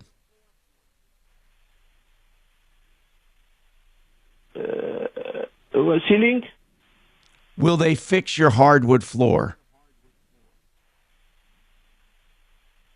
Wood floor is still not fixing. Okay. Are they saying they're going to fix it, though? Are they telling you, yes, we will fix it? Yeah, they told me, just, Kelly, let's try to give him a call. Yeah, hold on, bro. Let's hold on and see if we can get somebody to talk about this. It sounds frustrating to me. He paid $8,000. Sounds like a shower conversion, Mark, that went bad. Gary's got a comment on depreciating cars. Go ahead, Gary. What do you have to say? Hey, Tom. Yeah, Gary from Las Vegas. How about cars that are the most appreciated that may have a lot of value to the owner, the consumer? My nomination's a Prius. No, it's a Nissan Leaf. Actually, nobody wants them. Actually, the Prius does not depreciate a lot until it gets up to about 10 years, and then people fear the battery replacement. How about the Nissan Leaf?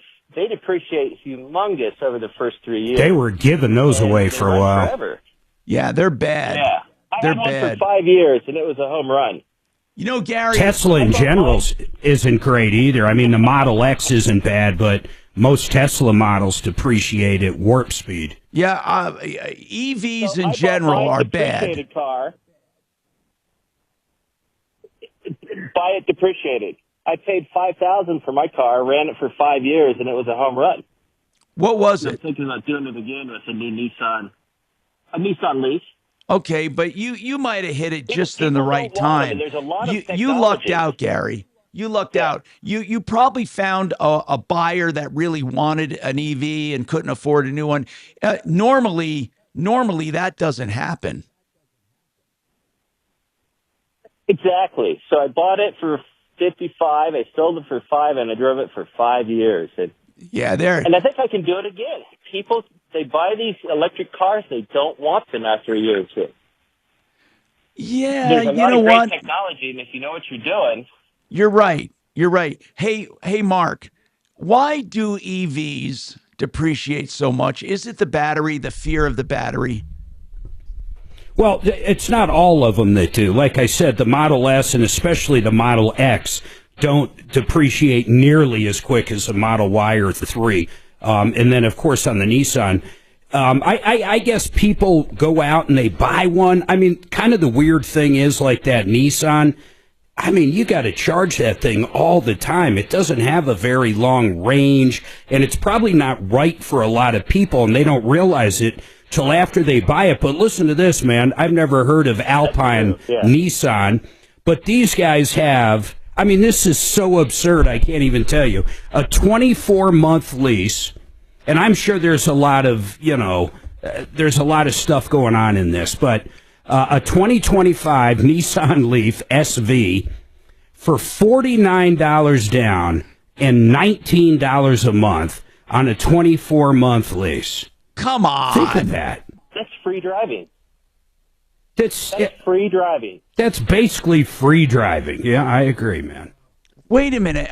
Mark, are you kidding me? They really have those vehicles out there right now? I'm looking at this from Alpine Nissan. It is I can tell you $49 down, a new 2025 Nissan Leaf SV for $49 down and $19 per month on a 24-month lease. Gary, that sounds like your next car. I don't know. It's crazy, John. It's like get 8 miles a month. You total of 200 miles for 2 years. Right. No, wait. What is the mileage, though, Mark? That is a good point. What's the mileage? I'm looking. I'm looking, man. Yeah. That would be good to know. So the energy equivalent is like 1/4 of what gasoline costs. And people don't want them because of range anxiety. They really get range anxiety. So yeah, if you live like you said, you're in Vegas, you don't need range. I mean, you're right there, man. Hey, Mark, I'm looking at the You fine got that print. right. I'm looking at the fine print on that Nissan Leaf from Alpine Nissan. Yeah. So they do allow they do allow up to 10,000 miles per year. Otherwise, it's 25 cents a mile. But here's where I think a lot of this discount comes from. Where? It includes $6,600 Colorado EV credit. Must be a Colorado resident. And $3,475 EV lease cash, which I don't know what that means. Yeah, but it still is going to come down to $49 down. No, But the dealer's making the 10 grand on it. Yeah, the dealer's making the money. Who cares? D&L, and I don't know Us what that taxpayers are buying this Leaf for somebody. is. Does not include D&H, dealer and handling of $690. And by the way, on It's still unbelievably it's still- cheap. but it's $99 a month. They offer two of these. A Leaf and an Aria for $49 down and $99 per month. I don't see anything at $19. This says $19 per month. Wow, that's pretty cool. I ain't paying over $20. Dang it! How much insurance do you put on this car? That's incredible. It's my brain is spinning over this stupid offer. I mean, it's just insane. Tom, you're in the market. There you go, man. Man, well, I'm not actually in the market. I put myself in the market sometimes because I get bored. But you know, the more I think about it, my X7, I'm going to lose so much money. I may as well keep it. I only have 30,000 miles on it. It's a nice car, but break time, buddy. It's just way too big. Okay, we got to take a break. 303-713-TALK, 713-8255.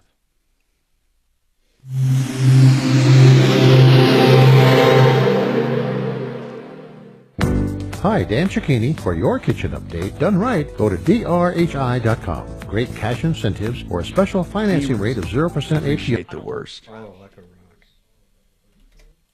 You got to keep that return audio up, bro, please.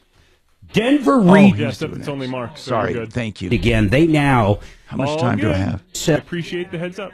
Call it 4. Okay, thanks. Of a mixture, if you will. But the results are unbelievable. 9 out of 10 people are having great results. No more painful foot neuropathy from either diabetes or other nerve damage. I want you to call and talk to the doctors over there about this. If you have been suffering from foot pain, especially foot pain, due to neuropathy, you've got to call them. I mean, it could very well take care of your pain altogether. They can go over everything with you. It's incredible. I sat down with Dr. Joel last week and discussed it. It's a remarkable thing. Here is the best way to get them. Go to denverregen.com. And by the way, it's a very easy 2-hour procedure, almost zero downtime. And within 3 or 4 weeks, you can be feeling a lot better. denverregen.com. That's denverregen.com.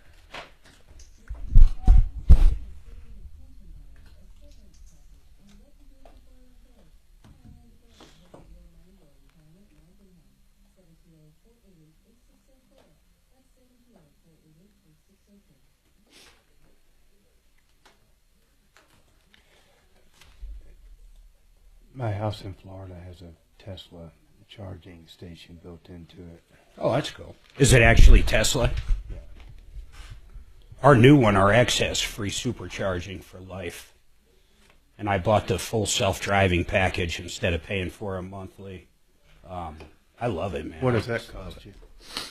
So it was they had a special going on. So if you bought the self-driving, which the vehicle has for life, it was $8,000, but if you bought it, you got one other option for free, and I wanted the 6-seat configuration, and that option is $6,500. So the full self-driving was actually $1,500, and it helps with the resale big time. And then the free supercharging is only for us. So if I sold it to you, you'd have the self-driving that comes with it. But you would not have the supercharging. That's first owner. What does that mean? You get to go anywhere that has a supercharger? Yep. And charge for free? For free, anywhere. As long as it's Tesla. Gotcha. And it's incredible, man. So this one, we were at 20% the other day, pulled up over by Park Meadows, across the street from them, is the fast one. The one at Park Meadows isn't that fast. Even though they're both called superchargers, you can look at the power output on them. 50% in probably 15 minutes. I mean, really, that's just insane. Oh, it's not much more than a fill up at the gas pump, you know.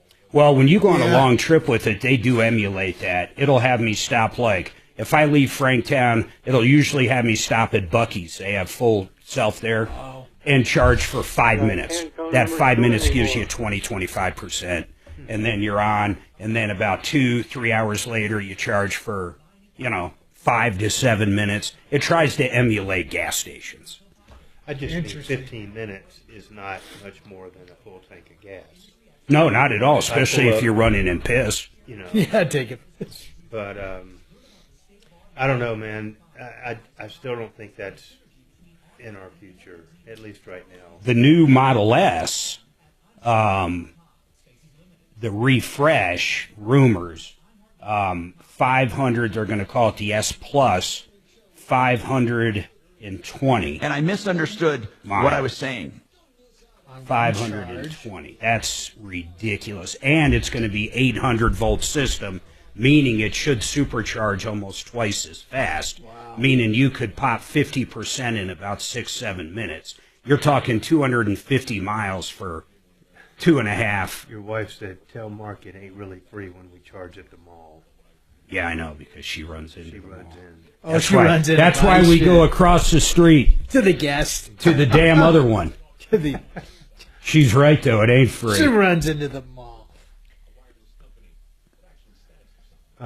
They're getting smart where they put these superchargers. You bet they are. Yeah, dummy. My favorite one are hotels, though. They're generally right off the main drag. You can go in, get some coffee at the hotel, act like you're staying there. Maybe a free breakfast if it's in the morning.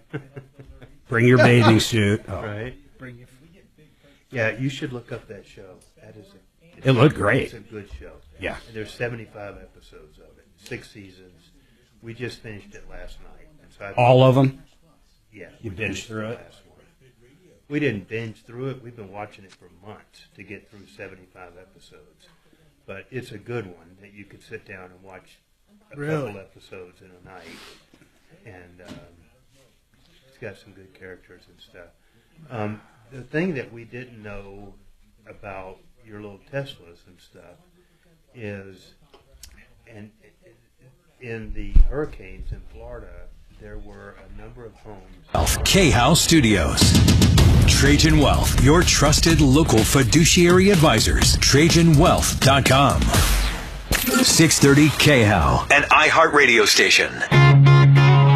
Hi, Tom Martino, your troubleshooter, 303-713-TALK, 713-8255. Dean, you have a comment on crypto. What is your comment? I was commenting, I don't know anything about it. What do you know? Well, last year I was at a wedding, and I ended up, my girlfriend and I sat down at a table. They were seating us after the wedding, and we sat at these different tables for dinner.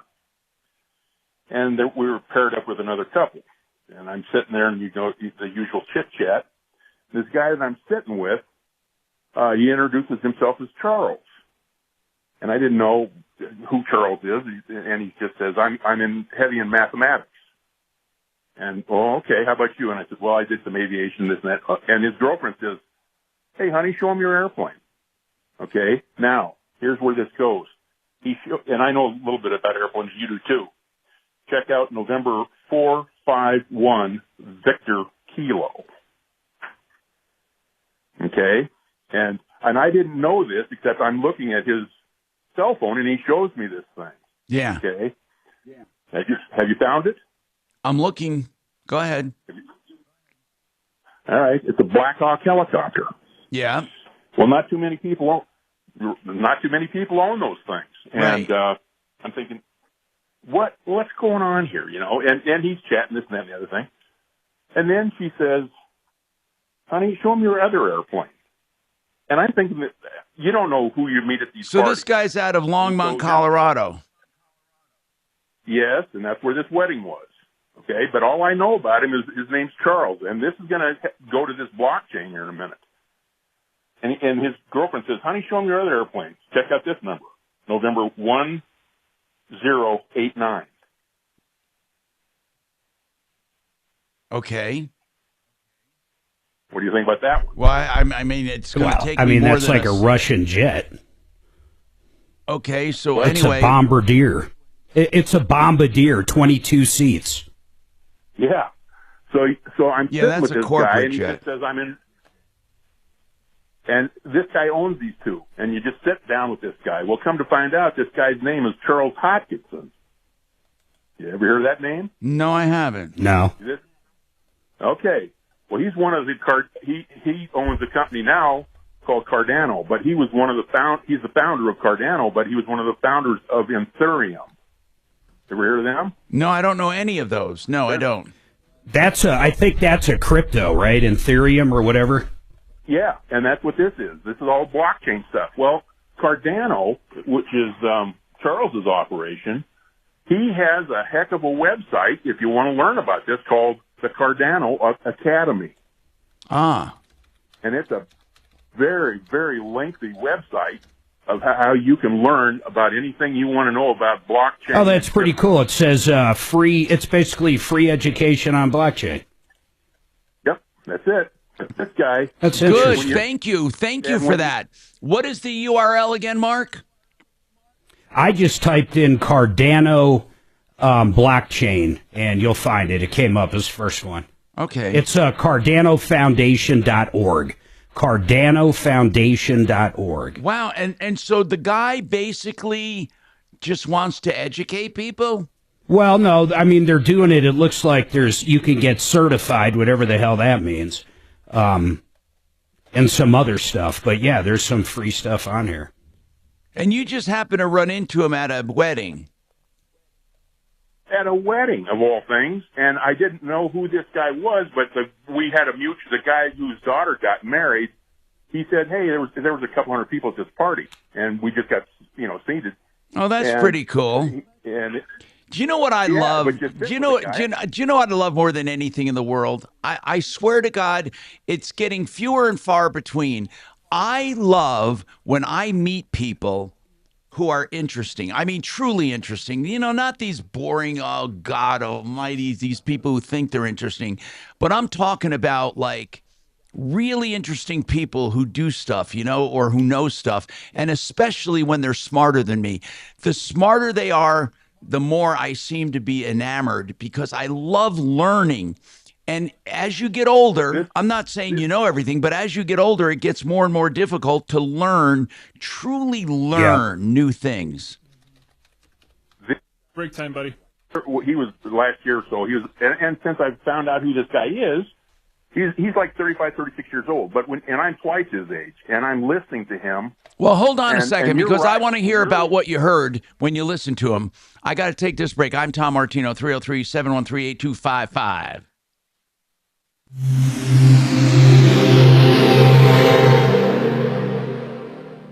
This is Denver's Talk Station with Tom Martino now. Michael Brown tomorrow morning at 6:30 KHOW Denver. Now, Impact Traffic.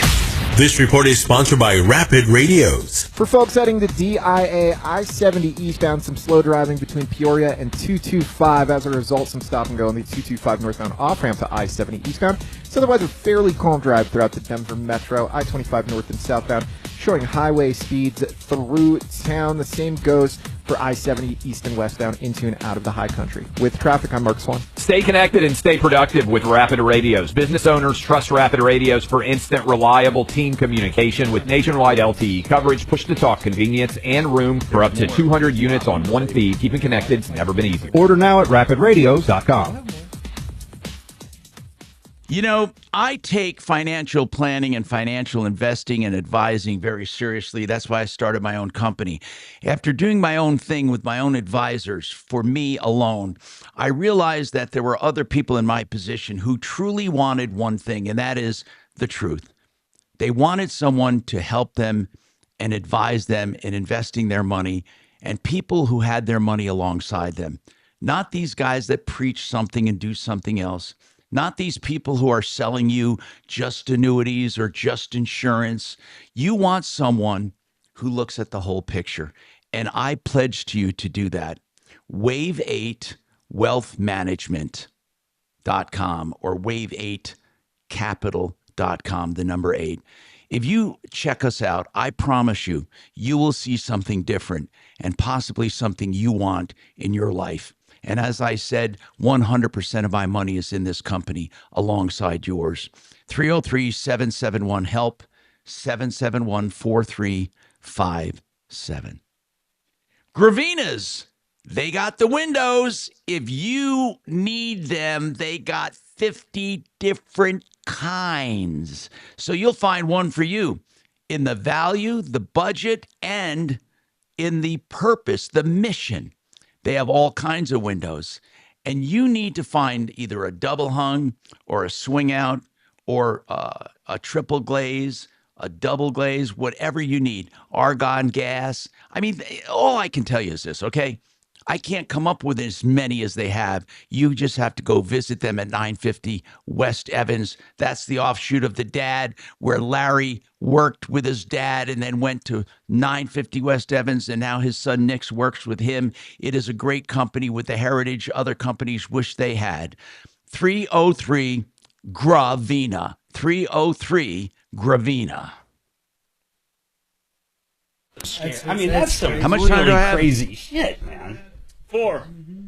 There's monkeys that can play Pong with it right now, but I didn't find that as impressive. Yeah, good. I'm so glad you like it. Plus, it's protein. Although I've never developed anything that allows a monkey to play Pong simply by looking at a screen. So I guess that actually is extremely impressive.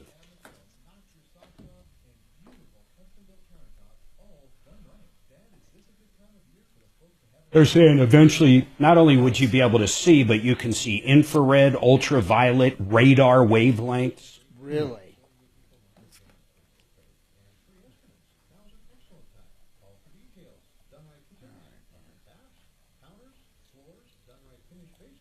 You go pop that on a serial killer. See, you want to, the FBI wants to figure out what's going on. That would do it.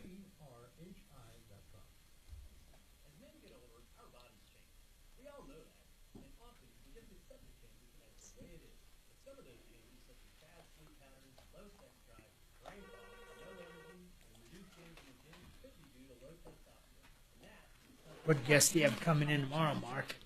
I don't know. I hear you're busy. Why? Because I guess Chopper and Dollar aren't coming in. I have no idea. Honest to God, Bo, I have no idea who's coming in tomorrow. I generally ask as I'm leaving. You're not going out the door. Yep. I knew John was coming in today. Because Suzanne told me yesterday.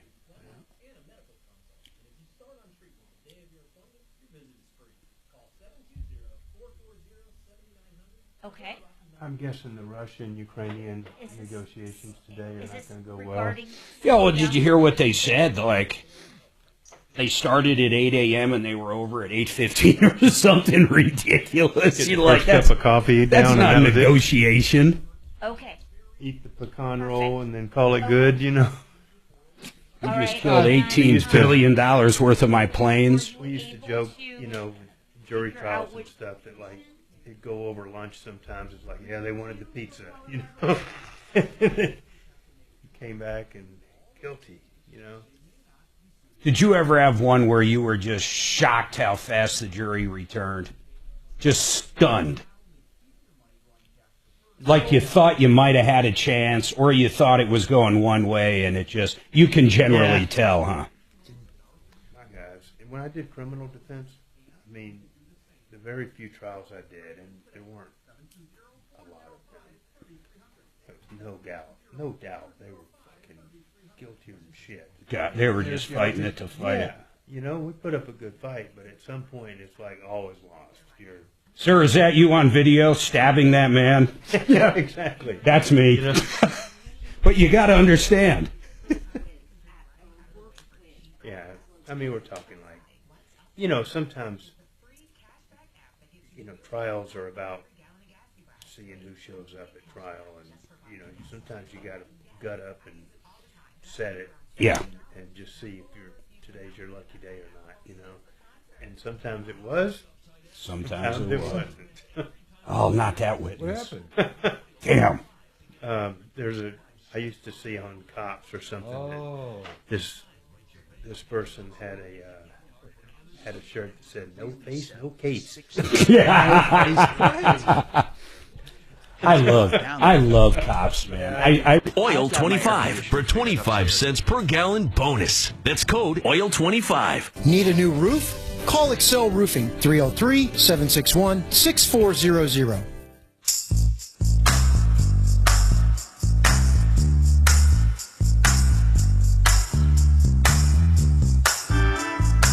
Hi, Tom Martino here.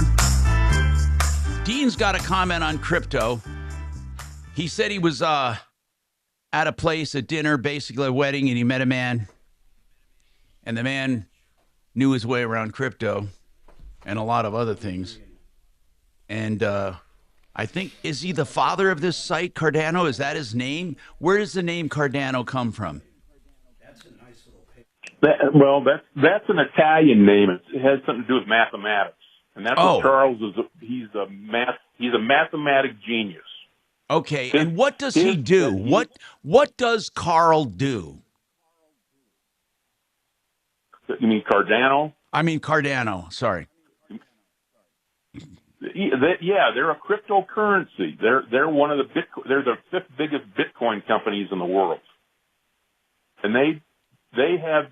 I'm not sure. I'm not a Bitcoin expert, other than you brought this thing up about people not understanding it. Right. I'm the first guy that doesn't understand it, but Tom, seeing what this guy's done and sitting with a guy like that for a couple hours, and what he's talking about and what he's into, and he wasn't bragging, but it was hard to comprehend when and I know what a Black Hawk is, and you do too.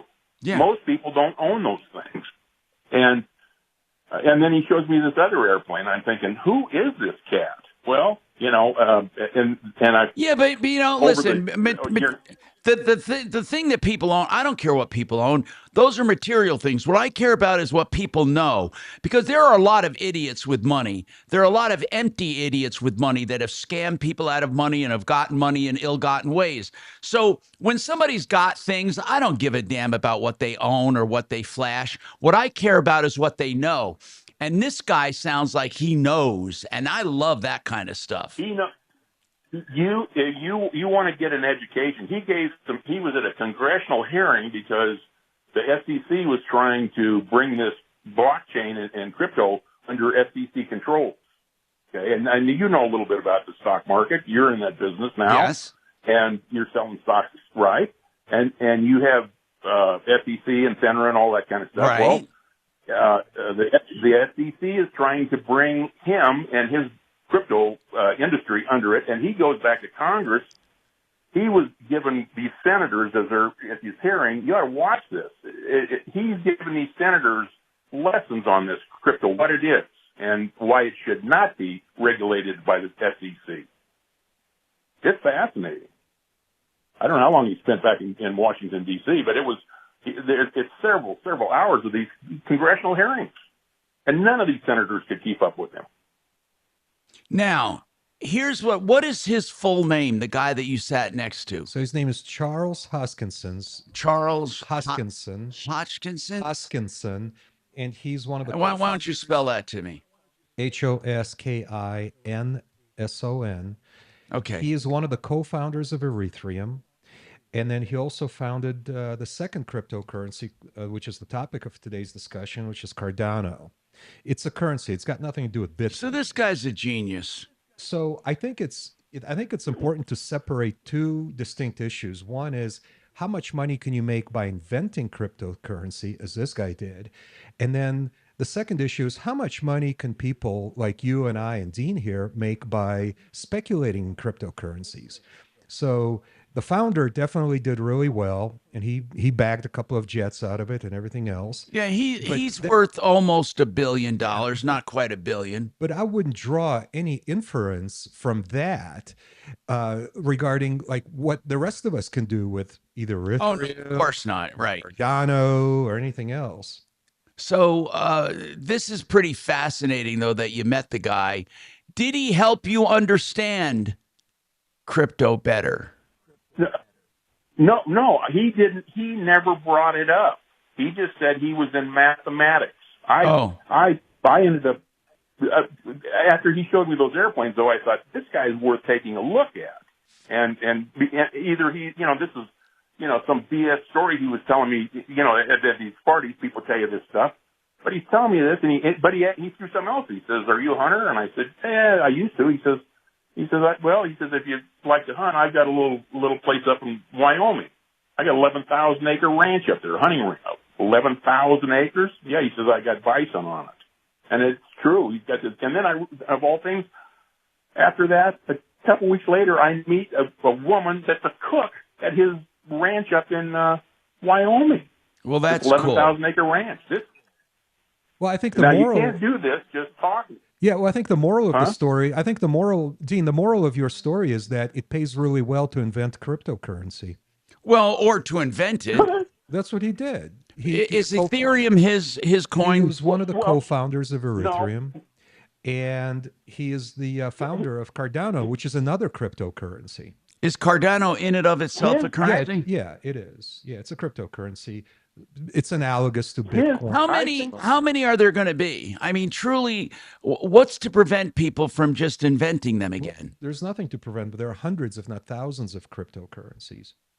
There are. Yeah. So that's where the weakness is going to come in. Okay. All right. I think his strong point, though, and the Cardano, even though he invented it and he got in Ethereum, his background in the software stuff was his company, too, that he invented was input-output. Got it. And that's his other company. Is the soft. That is the company that owns the Jet and the Blackhawk. But that's the software this guy's company obsessed that with aircraft. You know, I don't give a damn about who owns what. I want to know about the accomplishment of the companies and all of that. I see what you use as your meter for success, and that is material things. That's wonderful. I want to know more about this. This guy is in Colorado. That's wonderful. I'd love to meet the guy. I would love to meet this guy. Okay, now we have more coming up on the Troubleshooter Show. John Fuller, by the way, personalinjuryco.com. John is our guest today. Call Fuller.com is another way you can get a hold of him, or 303-597-4500. He's been with us the whole time. We got more coming right up.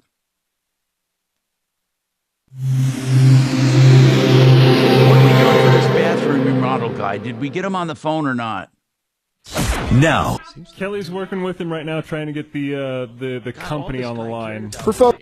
She can't get the individual salesperson, so she's working on the company itself. 25 as a result, some stop and go on the 225 northbound off ramp to I-70 eastbound. It's otherwise a fairly calm drive throughout the Denver Metro. I-25 north and southbound, showing highway speeds through town. The same goes for I-70 east and westbound into and out of the high country. With traffic, I'm Mark Swan. Stay connected when it matters most. Be prepared with Rapid Radio's walkie-talkies. With instant push-to-talk and LTE nationwide coverage, you can reach family and friends in any emergency. 100% private, no contracts, no hassle. Stay safe. Order now at rapidradios.com. Of the 80s, Tom.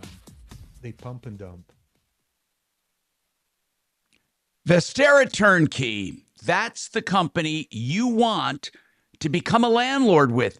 They help you become a landlord without the conventional risks and hassles. Check them out. They show you how to buy, where to buy, when to buy, how to manage. They even take your phone calls, and they help you to sell when the time is right. You need to find out about this company. They handhold you through the whole process. VesteraTurnkey.com or MyBiggestReturn.com. I know Barry Miller personally. You will want to be part of this program if you've ever thought about dabbling in real estate. 303-888-3788. Me. Sit in the bathtub and watch TV. It's badass. My wife's like, I really could get used to this. But I can do it on a remote. This guy sounds like a genius. And I think it's a justification for the social work that we do with blockchain and the profound consequences it has for economic, political, and social systems. Because when you implement this, you go from don't be evil to can't be evil, and then the system won't allow you to deviate into these bizarre worlds, even if you want to. Fuck around with it, you know. It's pretty cool setup. The best thing to do is to return to first principles and just keep relentlessly focusing on the things required for mass adoption and mass utility, and being useful to people who really do care about some fundamental principles. People want to be their own bank. People should own their own identity. People should be able to verify that when they vote for something, their vote was counted correctly. And people should be in charge of their assets. These are fundamental human rights. And we should also try to preserve and protect the freedom of association, commerce, and expression. And that's the point of the systems, and we should only fight for systems that do that. I don't particularly care if it's Ethereum or Cardano. What I care about is that the systems have those capabilities, and they fight to preserve and protect those capabilities. Hit the button. I don't even know the guy. Right. Here. I think I'd rather just text you. Copy. What ends up happening is crypto benefits in the long term, because And then I geopolitically remember what's the one happening is we're growing moving up from when a I was rules-based probably international 14 or order 15. to a great powers It had, conflict. Now, we're kind of young, so we spent our entire adult lives under a rules-based international order, but our parents and grandparents, they lived under great powers But it was conflict. still just It was- one speaker. I mean, it wasn't This like guy a stereo. speaks on another level. He's a very smart guy. Yeah, it's amazing. I mean, that system is beyond my ability to comprehend it. Is how high tech it is.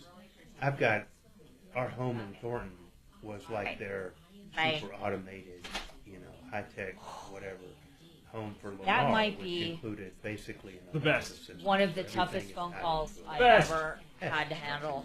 Old school chunk change. show. Yeah, of course. And you're just like, well, at least I can tell Alexa Oh. close my blinds, and she No.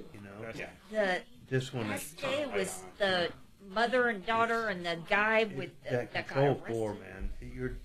You're wedded to that system, and you can't just go buy it. I'm gonna go walk. In and teach Okay, it, because it's Caldera. You gotta call It's- them and could not be have easier. which is And he knows that Numbnuts doesn't take calls, so. Doesn't matter. He's still gonna ask for him. Yeah, my neighbor that has that RV Nobody's took it out this past True. weekend. Nobody He brought it to the cul-de-sac and parked it right in front of my. I want to find out But how it's to going get to in be touch fun with this with guy. Steve Reams. I want to have We him on have the show. Tom Homan coming on. She's like, "You still in the market?" It's like, I maybe. don't see any. They're fun, man. Sort of. I don't know, man. I just Steve Reams I just is a can't cool dude. I like him. that at this point in our I usually don't like people. See if you can come up with something. Yeah. 30 or 40 days a year. I would love. Oh, that's all we get. What's it called? But then you, We might but get. you write off $100,000. Cardano? I never could. Yeah, that's And- You know, so it's vastly different. His No, name is Charles absolutely. Hoskinson, as you told I'm me. terrified to sell it now because I got to recoup all that shit. I did. Oh, I was on the phone. Kind of stuck in. As you know, You've probably written off the whole damn thing, haven't you? He's 37 years old. Well, maybe last year actually. Yeah. It'll cost me 80 grand to sell. Yeah. It'll cost me 80 fucking grand to sell. Guffey, I had to Colorado. 1031 it Yeah. into another RV that you're doing as an and investment. then we've got that's true. Yeah, there's a JT. contact us at the very bottom. That's where that boat Cardano.org. came in, actually. Well, And we the don't second use it. Sign off. Yeah, I think we're done. Later, Gator. Later, Tom. Bye, Mark. Bye. And then go all the way to the everybody bottom. Just leaving. the very, very bottom, and you'll see. Because we contact got us. 90 seconds. 90 seconds. Plenty of time. Not as much, but yeah, definitely. In fact, one popped, I want to say 3 weeks ago that I really liked. And I got some info from her on it.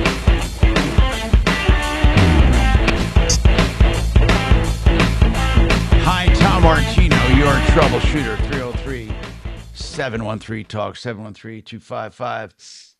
Okay, well, thank you very much for being with us. John Fuller, as we bring this this show to a close here, though, I think, honest to God, we have a message that you've been singing since I met you.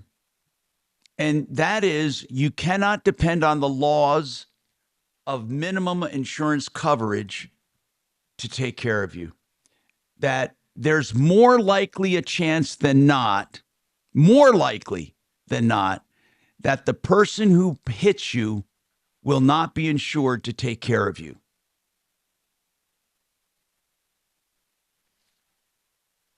John, did he leave too? They're gone. Yep. He's gone too. I'm the only one here. But I'm going to tout what he does. He preaches, get underinsured and uninsured motorist coverage. It is mandatory, people.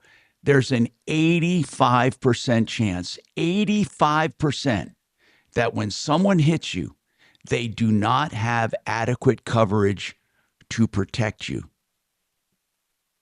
Not adequate coverage, which means you're going to hit the shortfall. Even though your case might be worth millions, if someone is not covered, you're never going to collect. The next thing to get is med pay. Those two coverages are the most important aspects of today's show I should leave you with. Meanwhile, don't forget 303 Martino for your help, information, and referrals. Save all your problems for me. All right, you're clear, buddy. See ya. Thank Martino you, man. I'll see at ya. Real Tom. This has been rock solid since I got rid of